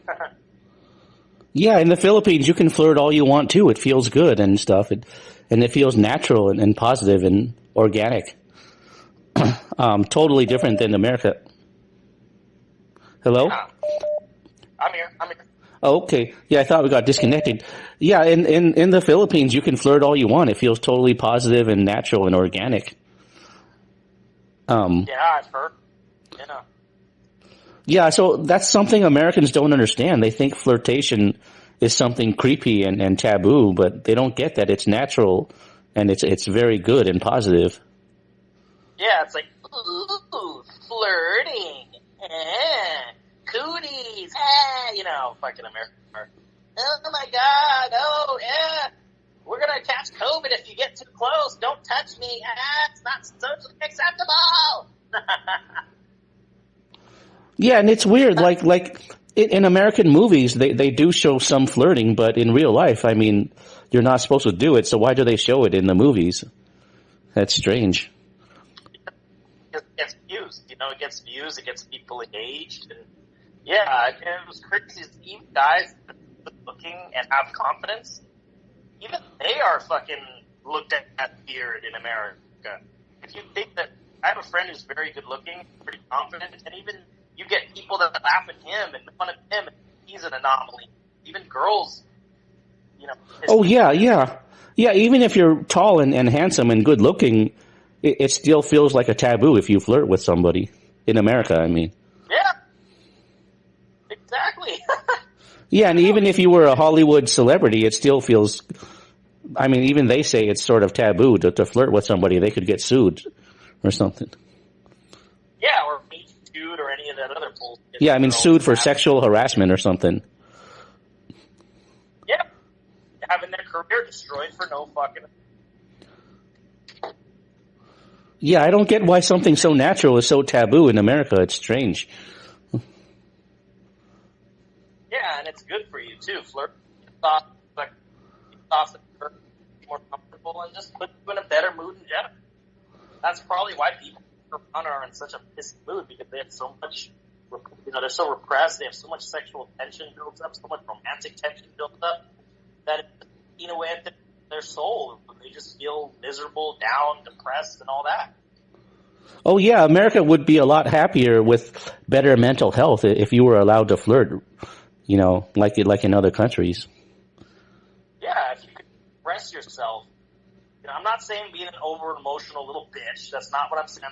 Express yourself in a normal pattern where you can have normal interactions with women, with men, with everyone. And you can just be so much more happy and just, free loving. Free loving, get anything you can from the chest. And comfortable. Comfort is a big commodity everybody wants, but they don't know they want it. Some people say they want this, they want that, when they just didn't admit it. They want comfort. Comfort is very important. That's what's so important to women. Women, they are the most sexual with you when you make them comfortable. That is the thing. But the culture in America, especially with the women, it just makes them uncomfortable, paranoid, and standoffish, and therefore they just don't have good acts. Do it. Yeah, you're never comfortable around anybody in America, not even friends and relatives, for some reason. Yeah. It's so awkward. Yeah, it is. Even friends and relatives will fucking with you, ask a question, they'll act like you're a fucking devil for asking it. I mean, this is a really fucked up environment. It's really sad. Yeah, especially if you visit like your in-laws, In the Philippines, if you visit your in-laws, it's always friendly and non-judgmental. Yeah, fucking A, it's crazy. You expect it to be that way because that's your in-law, your family, blood. Yeah, like if you had an American wife and you visited your in-laws, it would feel kind of awkward and tense, right? And yeah, they make it apparent that they don't want to talk to you. That's what's really sad. yeah, like you can sort of tell, like they don't fundamentally like other people, and it's nothing personal. It's not you. It's just like, yeah, I'm here. Can you hear me? I'll just wait for the connection to go back. Okay, because I can hear you. It's just maybe you can't always hear me. Yeah, it seems to drop in and out. Oops, I guess we lost him. I'm going to try to get him back. Yeah, we were having a good discussion. Yeah, he really knows a lot about Latin America. Hi, can you hear me? Yeah, I can hear you. Okay, can you hear my whole voice? Yeah, I can hear you now. Yeah, okay. Sorry about that. The connection. Yeah, I guess the connection is not perfect there. I mean, no place is perfect, even if it's free and fun. True. That's the trade-off. Sometimes Wi-Fi is shitty. And Yeah, the trade-off. town, Yeah. Yeah, I was saying that. Yeah, I was saying that, it's nothing personal when Americans don't like you. They just don't like a lot of people. I mean, they just don't like people in general. It's very misanthropic. Yeah, that's true. That is very, very true. They just don't, you're right, they just don't like what they don't know. In America, unfortunately, the culture is, you don't know what you don't know, so therefore you resist it. That's pretty much the culture. Yeah. And, I even know people in America and in Taiwan too who never talk to their parents. Or their brothers or sisters. They're just totally Yeah. estranged, and it's like they have some long-standing feud or argument, and it escalates to the point where they never even talk to each other. There's a number Yeah. of relatives I know that never talk to their parents at all, period. Yeah, that's very true. And even among my Taiwanese relatives, it's like that too. I mean, and which is surprising because Asians are supposed to be closer in family, but yeah. I mean, the Asian Americans can sometimes be like that too, totally estranged from family or something. Yeah, that's for sure. And you do see it. You see it a lot in America. I mean, it's crazy how many cousins, like, you see them and you can just tell they don't like you for no reason. It's weird. Oh yeah. Some of my cousins are like that too. They won't talk to me on social media, and when I see them, they look like they're humoring me, like they don't really like me. They're just pretending to be nice. Mm-hmm. I feel that too. Any difference? Yeah, that is so sad because they're your cousins, and and of course, if I contact them on Facebook, they won't talk back. Wow. Yeah. Like they have nothing to talk about. Like who are you? You're not part of my social clique. Even though you're my cousin, I still don't care about you. Yeah, exactly. And that's very fucking sad. That's really sad. Yeah, I mean, it's misanthropic. I don't get that. And, even Taiwanese cousins do that too. I mean, Taiwan has copied a lot of American culture. But of course, I mean, of course, their cost of living is way lower than America, so that's good. But they've copied American culture in that sense, very socially disconnected. Mm-hmm. That is true. Yeah. It's unfortunate that it's like that because Taiwan, it looks like such a cool place, but my goodness. Yeah, and Taiwan has so much positive coverage in the U.S. media. I mean, they're always harping about how free and democratized it is, but it's not social or friendly like other countries. Mm-hmm. Even China is more socially friendly than Taiwan is. I mean, but nobody ever tells you that. I'm the only one that would ever dare say that. I'll never tell me that. Wow. Because all you hear about is, oh, Taiwan, a bastion of democracy, a bastion of resistance against China, against Red China, against communism. That's all you hear. Like politics is all that matters. I know, right? Jeez. And that special word, democracy.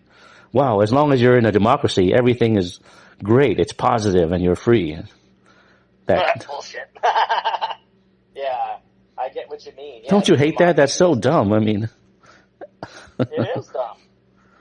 Democracy only benefits the rich class of people or the people who are plugged into the system, like, university teachers. Yeah, and there's no such thing as a democracy because the majority of people in America don't rule America. I mean, there's no such thing as a democracy. It's more like a democracy of corporations than a democracy of people. That's true. So it's really a corporatocracy. Yeah, and voting doesn't change anything, so there's no sacred democracy. And so I don't know why CNN keeps talking about that, a sacred democracy. It's how can it be sacred when it's not true and doesn't change anything? Yeah, exactly. It's fucking insane. Like, you would not expect a country like the USA to be that socially isolated. A country so big, a country so diverse, a country with that much financial opportunities. You'd expect people to be at least a little happier, but I guess not. Yeah, that's a huge oxymoron. But I heard that America was more friendly and social in the past, right? Especially in like the 60s and the 70s, and even in the 80s, a little bit more too. Like people would talk to their neighbors, and it was probably more acceptable to flirt back then. Yeah, absolutely. I talked to my dad, and my dad said the same thing. He said, yeah, people were much more friendly and much more happy back in those days for sure. And he says now, yeah, he noticed it. Like, he's retired now, but he noticed before he retired that a lot of people were just very nasty and antisocial and didn't want to interact with anybody, and they only respected you if you were in a position of power, which he kind of was in where he was working. And that was, the only time that people would really respect you. So, yeah. Yeah, I think the whole flirting thing became a taboo like in the early 1990s or something.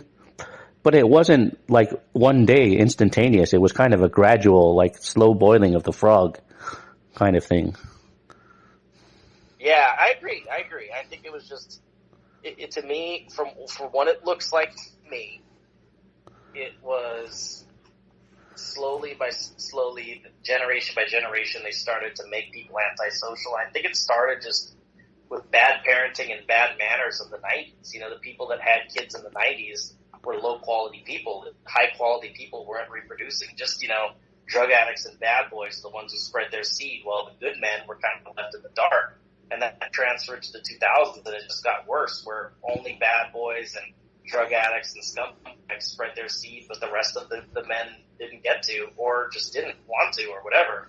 So it really affected it. So bad people became fathers, abandoned their families, whatnot. Only bad bitches became mothers. And yeah, that's what we have. We have a Cardi B, Meg Thee Stallion culture that's nasty, antisocial, Yeah, and even the TV sitcoms, they became more and more degenerate in the 1990s. Have you noticed that?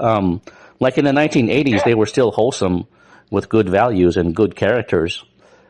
But the 1990s, they started to become more and more depraved, like with that TV show, Married with Children. It started becoming really depraved.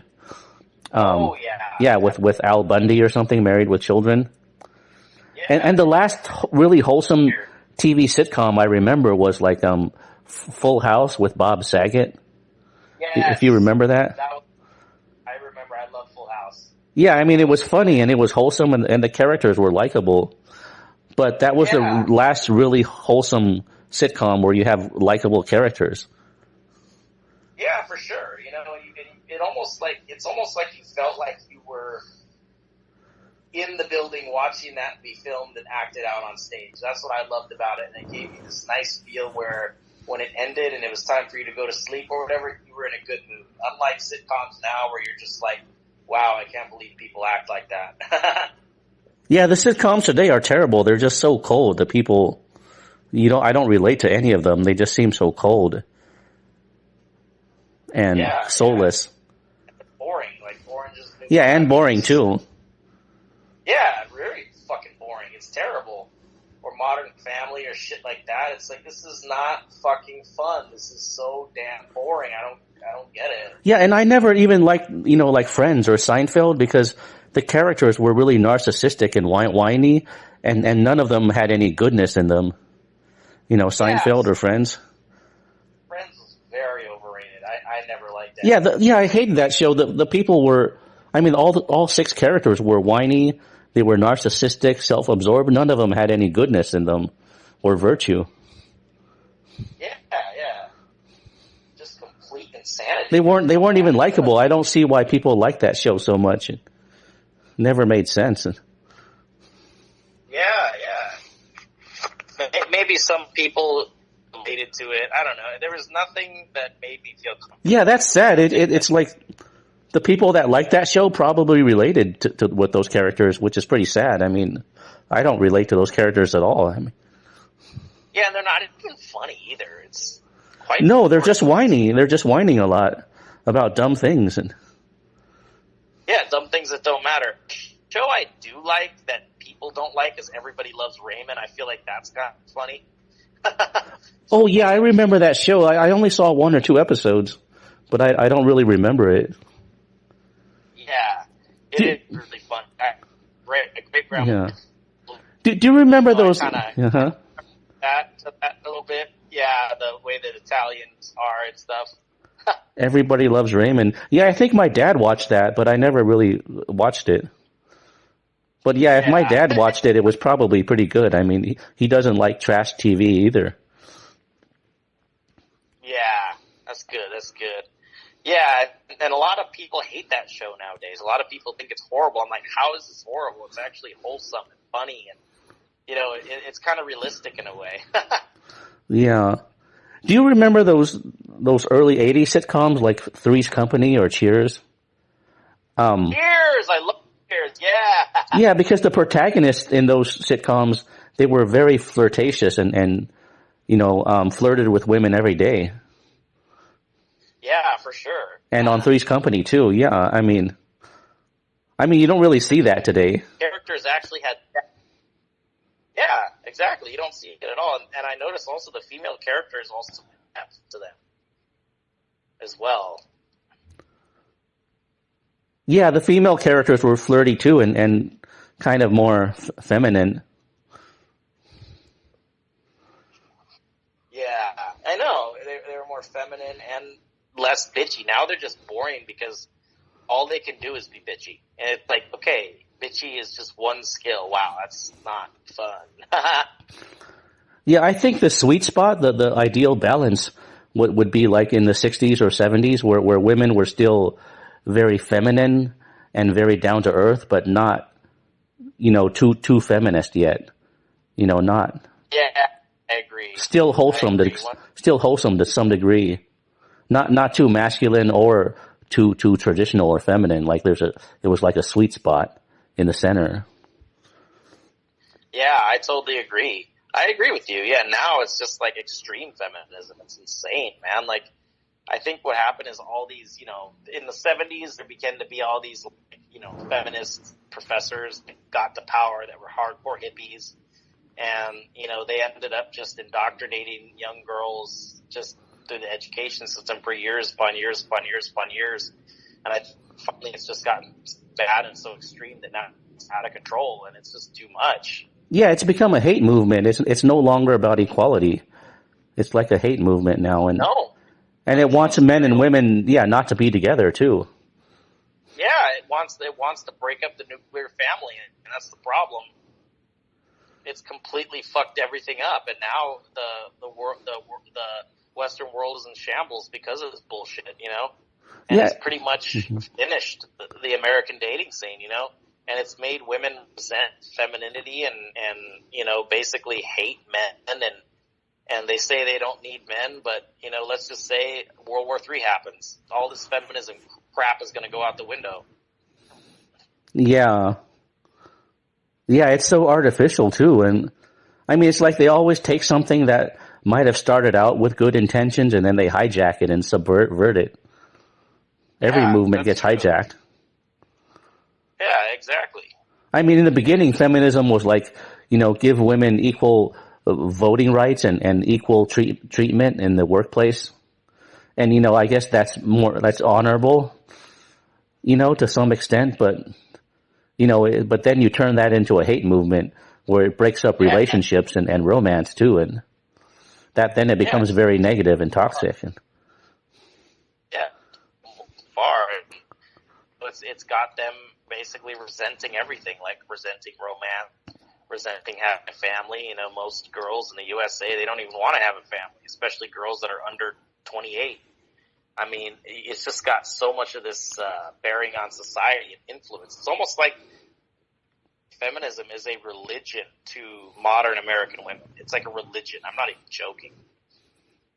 Oh yeah, and it's in their subconscious too, and somehow it turned women not even feminine. A lot of American women look masculine today, especially in Las Vegas. I don't know about Los Angeles, but the women here look very masculine. Yeah, I noticed that. I've been to Vegas a few times. Yeah. Yeah, definitely American women are super masculine. I mean, of course, you get a lot of hot girls in LA, but they're mostly foreign. They're not even local. You ask a girl on your floor that's nice, they're usually foreign. You say, oh, where are you from? Oh, Russia. Oh, Sweden. Oh, Colombia, Brazil, Mexico, Japan, Philippines, wherever. Usually a hot girl is foreign. Yeah, the foreign girls have a better vibe, like they're less corrupted. Yeah, definitely. I mean, it can corrupt them too, but I won't be like these red pillars and go into the fucking nuances because I'm sick of hearing them. Oh my god, well it can corrupt them all too. Yes, it can corrupt some of them, not all of them. I won't go into the nuances like those guys do. But yeah, of course it can corrupt them. But yeah, the foreign chicks, from my experience in Los Angeles, I've had better experiences with foreign chicks. There's a lot, and especially where I live in Southern California, there's a lot of like Russians and Ukrainians and Poles in that area, and yeah, they're very, very good to interact with compared to the normal white American woman or anything else. Also there's a lot of Latinas from like Venezuela, and they're very fun to interact with. Of course, it's not as fun as say when you go to Russia or Poland or Colombia or wherever. You get somewhat of Texas. Girls that I've dated in California have been foreign. I've been with dated a couple Russian girls there, dated a Romanian girl there, a Colombian girl, a couple Venezuelan girls. So yeah, you definitely get the international flavor there. Yeah, but it feels like it's a little bit poisoned because when you're in America, there's this paranoid vibe or energy around you. So it kind of poisons the interaction somewhat. Yeah, it does. It does poison it, but it is better than interacting with your average American Becky who is, has a bunch of fucking bad boyfriends who were horrible to her and jaded her and all that. It is better still. But I do agree, it is not as easy as if you went to Moscow or Colombia or Brazil or wherever, Yeah. And have you noticed it seems like the white American girls, they're the hardest to connect with. They seem really, really cold and mean-spirited, and some of them love to lecture you like they're drill sergeants and they love to lecture you about following the rules, Yeah, that's true, and it's fucking annoying.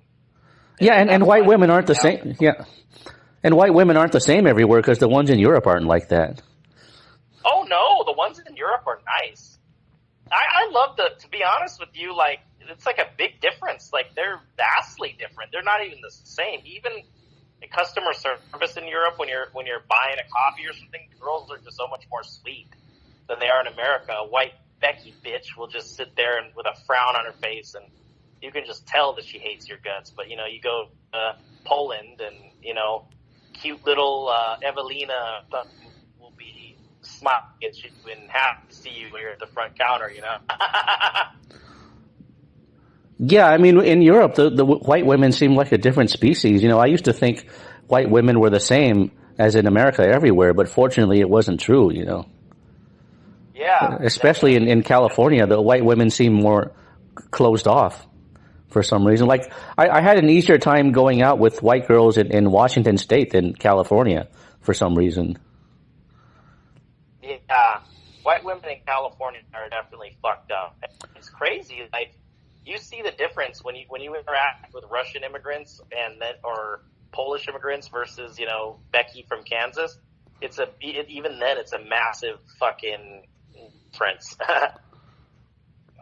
Yeah, like the white women in Washington, they're very liberal and independent, but they're not as, I don't know, they're not as like anti-Asian as the white women in California for some reason. It's very tribal that way. I have noticed that. And also, California is also kind of, as liberal as it is not as friendly to a minority guy, to a brown guy or a black guy or an Asian guy. I have noticed it's a lot more unfriendly to guys of color than other places. For example, Salt Lake City, Utah is girls there are very receptive to minority guys. And that's a very white place, so I don't know. Yeah, I sort of noticed that even in Washington. I mean, Washington's not a great place to date, but I mean, it wasn't as anti-Asian as California. Um, and I'm talking about women, of course. Maybe it was because in California the white women were becoming a minority, and so they became more closed off. I don't know, but it could be just bad attitude and bad culture too.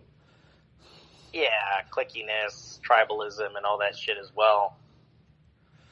Because yeah, I mean, as an Asian guy in California, you have no novelty as you would in maybe Washington State or something, or Utah. Yeah, even as a darker skinned guy like myself, there's really no novelty.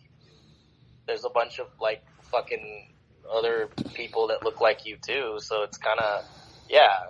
But what's funny is when I come to Mexico, I have novelty. When I come to Brazil, I had a lot of fucking novelty. It's weird. Yeah, I'm surprised. Like, how come millions of American guys don't just move to South America or something? You would think that they would. I mean, if the cost of living is so much lower and the dating scene a million times better, you would think they would. You would think they would, but I think number one, a lot of them are scared. Number two, the media has manipulated their minds into staying in the States. That's another reason as well. Yeah, and some people just care about a paycheck too. They don't even care about any of this stuff. Mm-hmm. Yeah, exactly. That is true. They give a shit about the paycheck is the most important fucking thing. Yeah, did you know did you know in Asian culture, or at least in Taiwanese and Chinese culture, you're actually taught like happiness doesn't matter. All that matters are practical things like your income, your career, having a house. Those practical things are all that matters. That's part of Asian culture. And I think that's why Asians come to America, even though they're not going to be happy and free in America. They get a paycheck and a house and privacy, and those practical things are all that matters to them. That's pretty sad. I've never related to that, but that's how they think. That's how they see the world. Yeah, that is true. That's very, very true. You know, and it's very sad, and that's how America is now. You know, everything is so materialistic, and that's why everyone's so miserable, and that's why it's a subject, but that's why the suicide rate's so high, and it's incredibly sad, you know. Yeah, have you noticed that about immigrants to America? I mean, they're not looking for happiness or freedom. They're looking for something practical, like an income or a career or a house. Yeah.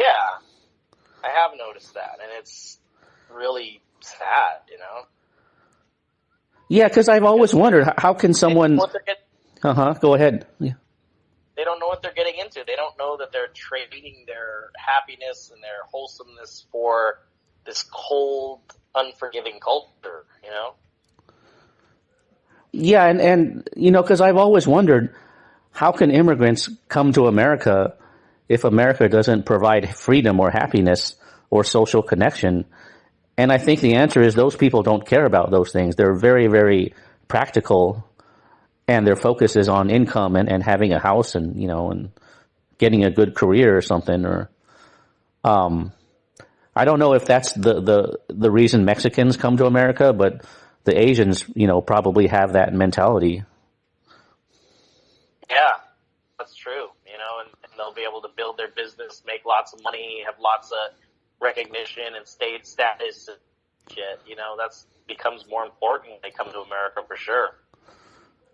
Yeah, especially, you know, if you're Asian, your parents think that way. Yeah, and that's sad. Yeah, a lot of Asians do think that way. They're very, very materialistic and practical, and in a sense, it's true. I mean, this is a practical world, so you got to be practical, and that's how Asians think. They don't think like we do. Yeah. That's true. That's true. I understand. We do need to be practical, and we do need to put emotions aside.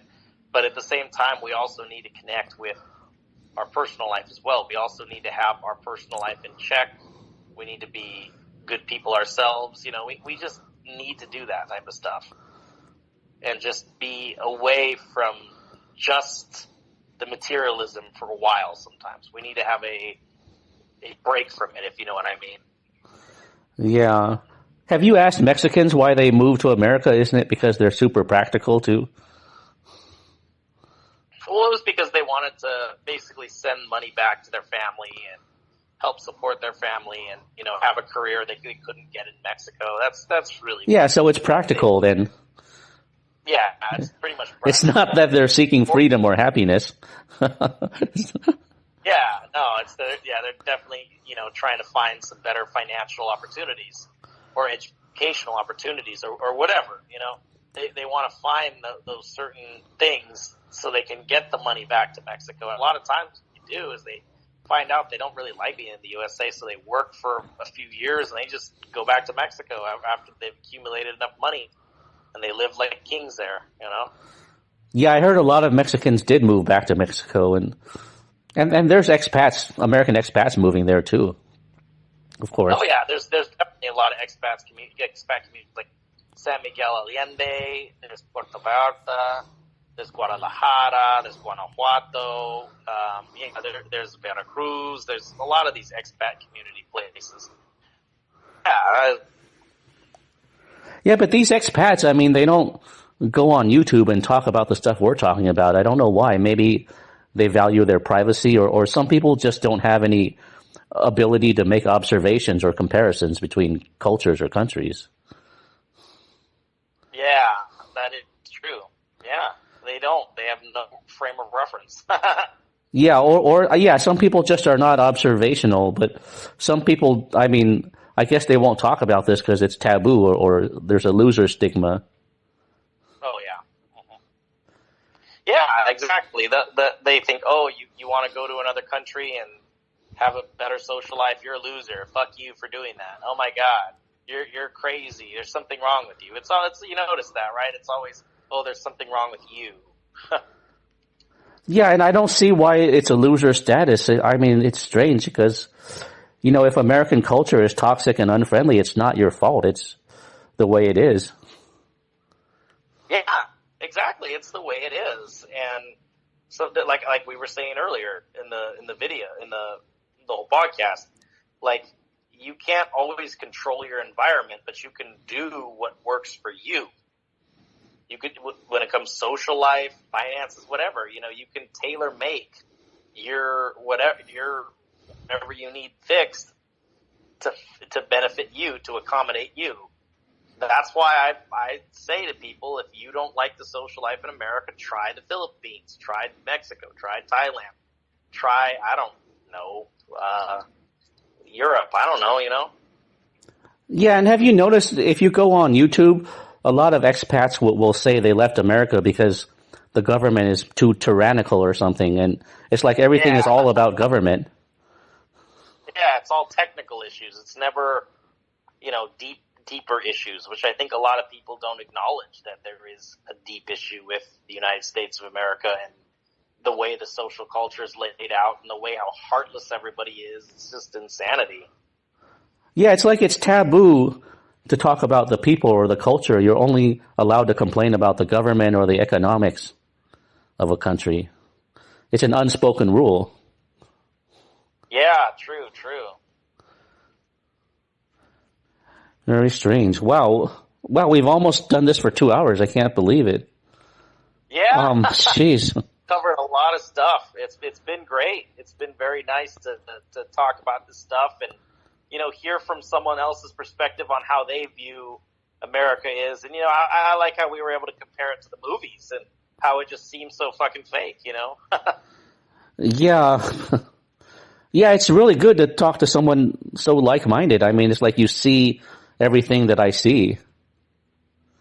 Yeah. If you talk to your neighbors about this stuff in America, I mean, they would be weirded out, Yeah, they would be weirded out. It would be very fucking weird, and they would probably not want to talk about it and change the subject. And, just like every other issue with American people, it's thrown out and nobody wants to focus on it, and it just, buries deep and nobody cares and nothing gets fixed. Yeah, or I think people are very polite nowadays. They'll just humor you and just say, oh yeah, that's interesting, but but that's it. They won't talk about it anymore. Yeah, that is true. Yeah. Yeah, because people on the West Coast, they're very polite and they'll just pretend to humor you and say, yeah, wow, yeah, that's interesting. I didn't know that, and that's it. But no more interest beyond that. Yeah, it's insanity. Yeah, yeah, it's so rare to meet somebody that is on the same page about all of this stuff. Yeah, it is rare. It's very hard to meet people that are on the same page, and it's very funny because you just want to talk about this to people but a lot of people, even I consider friends, they don't even want to talk about it or anything. They just brush it off like it's nothing, like I'm the one who's being crazy. Yeah, or they'll want to talk about something more polite, like, not just the weather, but just, I don't know, something with everyday life. Like something simple and practical, going to the store or something, or I don't know, or Game of Thrones or some shit like that. Oh, yeah. Yeah, I hate stupid shows like that. But anyways, is there anything else you want to cover or any questions you have for me, or? Yeah, I got one more question.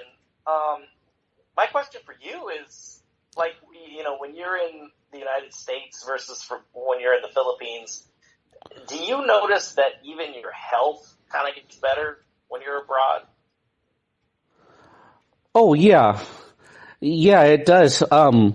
Because when you're abroad, you walk more, you're more happy, your mental health feels better because you can be yourself and you don't feel any social anxiety overseas. But I wouldn't use the Philippines as an example of good health because where I live in the Philippines, there's a lot of pollution and they don't regulate it well. So when you're in a place with, some bad pollution or smog, it can affect your health and your lungs long term over time. So yeah, places like the Philippines does have bad pollution, so it's not that healthy, but for my mental health and spiritual health, it's really good. Yeah, I mean, I feel good about myself. I feel positive about going outside and I feel more free. So yeah, my mental health is much better in the Philippines than in the US where I'm feeling awkward all the time and can't be myself and around other people, you do feel a bit social anxiety because, I don't know if you've noticed it, but when you're in a crowd of people in America, it doesn't feel that comfortable as when you're in a crowd of people overseas. Like the crowd of people overseas has more positive energy you can feed off of, whereas the crowds you are around in America feel more toxic. It's like it brings you down or drains you more. Absolutely. I agree. But yeah, I mean, the Philippines is a happier place, but I wouldn't say it's healthy for your body because there is a lot of pollution in there, and the local food is not that good. So you have to eat foreign food, and the Philippines is not that clean. It's not like Taiwan or Japan. So yeah, it has some downsides too. Interesting. Yeah, that makes sense. Yeah. Definitely always good to have your mental health. Yeah, and you walk more. You walk more around when you're in the Philippines. There's stuff to do. There's places to go and fun things to do. So when you walk more everywhere, your body has more circulation. And so, because if you're at home and you sit on the couch in America and watch a movie and you have nothing to do, I mean that sedentary lifestyle doesn't give you circulation, so you don't feel as happier, when you're sedentary and you don't have enough circulation. So you really need to constantly go to the park or go hiking or go out in nature in America to keep that circulation going. And it's not as fun because when you go to the park or go hiking in nature, you don't have as much social interaction, except the occasional hello from other hikers or something. Yeah, that is true. That is very true. Yeah. Yeah, so, yeah, I mean, do you have any other questions before we close out, or? I think I'm good. I think you answered everything. Yeah, if you do, maybe you can ask it next time if we do this again or something. Yeah, I'm definitely down to do it again, for sure. Yeah, or you can just write them down or whatever topics or questions you have or whatever. Yeah, for sure. Yeah. Yeah. Yeah, wow. I mean, this has gone a little over 2 hours now. I can't believe it. Yeah. Wow. Yeah, I think we covered a lot of stuff. Yeah, I mean, I'm going to increase the volume on this a little bit maybe, but yeah, I mean, when I'm talking to you on WhatsApp, sometimes the voice does fade in and out. So, yeah, I mean, not everything you said is probably going to come out completely, but I hope most of it does. Yeah, I think a lot of it will, because I think a lot of it is going to be easier to, get when you switch the volume up. Yeah. Yeah, if it comes out too bad when we hear this, I mean, we can just try Skype next time or something. Yeah, for sure, for sure. Yeah, okay. Well, I'll let you enjoy the rest of your day in sunny Mexico or something. Yeah, I hope you enjoy your day wherever you are, man. Yeah, and feel free to share this with all your friends and if they're interested, that is. Yeah. Oh, did you have a website or a blog you want to give out, or a YouTube channel or something? Or? Oh yeah, I'll give out. I have a YouTube channel, but it's under construction right now. But I'll give out my Instagram. My Instagram is Baylor Sin, BALOR_SIN, like Sin. And yeah, follow me there. I have a lot of my voice acting projects, cool stories and stuff like that on there. I also got other acting stuff I do on there as well. So yeah, I would definitely like people to follow that. And links, it also links to my other business accounts too, as well. I got multiple Instagrams for business and for acting for my friends and all that. So yeah, definitely. Okay, so Baylor Sim, right? SIN or SIM? Yeah. SIN. Sin, like sins. Oh, like Sin City, right? Yeah, like Sin City. Okay, so yeah, so all your sites are linked from there. Then that Instagram. Yeah. Okay, and couple, yeah, and if you send me the oh shoot, we lost him again. Yeah, you there? Oh no, I'm here. Okay, yeah. If you send me the link to your Instagram, I can put the link under the video in the description too, so people can just click it. All right, sounds good, man. Yeah. Yeah, and when your YouTube channel is finished, maybe you could send me the link and I'll put it under this video too. I'll just add it later. Absolutely, man. I can't wait to. I ain't gonna give away too much. You don't want to give away too much of the magic trick, but yeah, I cannot wait to bring this out and promote. It's got me excited every day. Wow. By the way, is your family like American or is it Hispanic or a mixture of different things? I mean, like your background or your ethnicity? Do you want to mention that or?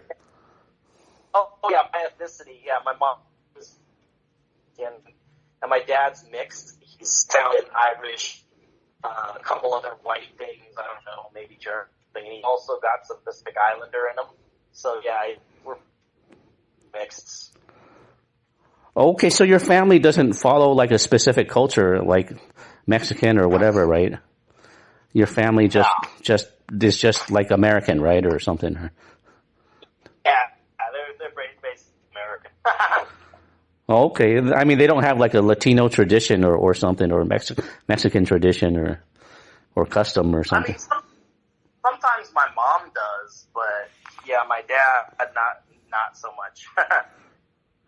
Oh, okay. We have some of course my great grandmother was Italian, so we cook some Italian dishes and stuff to remember her, but that's about it. Yeah, I like that goatee on your face. It looks like distinguished, like it has character or something. Oh, thanks. I mean, sure, right. No, I mean I can't believe you hang out with nerds because. When you have a goatee, it doesn't look nerdy at all. I mean, you don't have glasses or anything. I mean, you just look like a clean-cut guy with goatee. I mean, that is the opposite of nerdy, isn't it? Looks could be deceiving, though, man. I'm a huge fucking nerd. Maybe you do have a nerd side, you know. I mean, you have to be good at computers, you know, to work. You have to have a little nerdy side. Oh, I got a big nerdy side for sure. I'm more nerd. Yeah, but you don't have that nerdy glasses or look or voice, you know, like the stereotypical nerd in the movies. Yeah. That's way exaggerated. Yeah, I got some Peter Parker inside me, but I guess outside I'm Spider-Man. Yeah, yeah, Peter Parker. Yeah, that's a good one. Yeah. But yeah, man, it was great having me on. I love it, dude. I want to do this again. Yeah, you're so easy to talk to and down to earth. I mean, it's rare to find that nowadays. I mean, it was more common in the 80s, I guess, but nowadays very few guys are like you. I mean, it's very refreshing. Yeah, man, I shoot from the heart. That's all I do. It's nothing special. Okay. Well, yeah, thanks for this. And yeah, next time maybe we'll do another podcast or something. Yeah, sounds good, man. Can't wait. Yeah. Yeah, so have fun in Mexico and yeah, send me some photos if you have time or something. For sure. I'll send you a lot more, all right? Yeah, I hope this gets a lot of discussions going in the comment section too. I think people will love this. Absolutely. I hope so too. Okay. Okay, well take care, man. And how do you say in Spanish, like take care or see you later? Oh, or see you later. Hasta la vista, hasta luego. Oh, that's like the Arnold Schwarzenegger movie, huh? Hasta la vista or something. Yeah. That's funny. Okay, well, hasta la vista, John. Yeah, All right, and man. Nos vemos. yeah, and stay safe there in Mexico or whatever. Have a good time. Thank you. Okay, take care. Talk to you next time. Bye. Okay, bye-bye.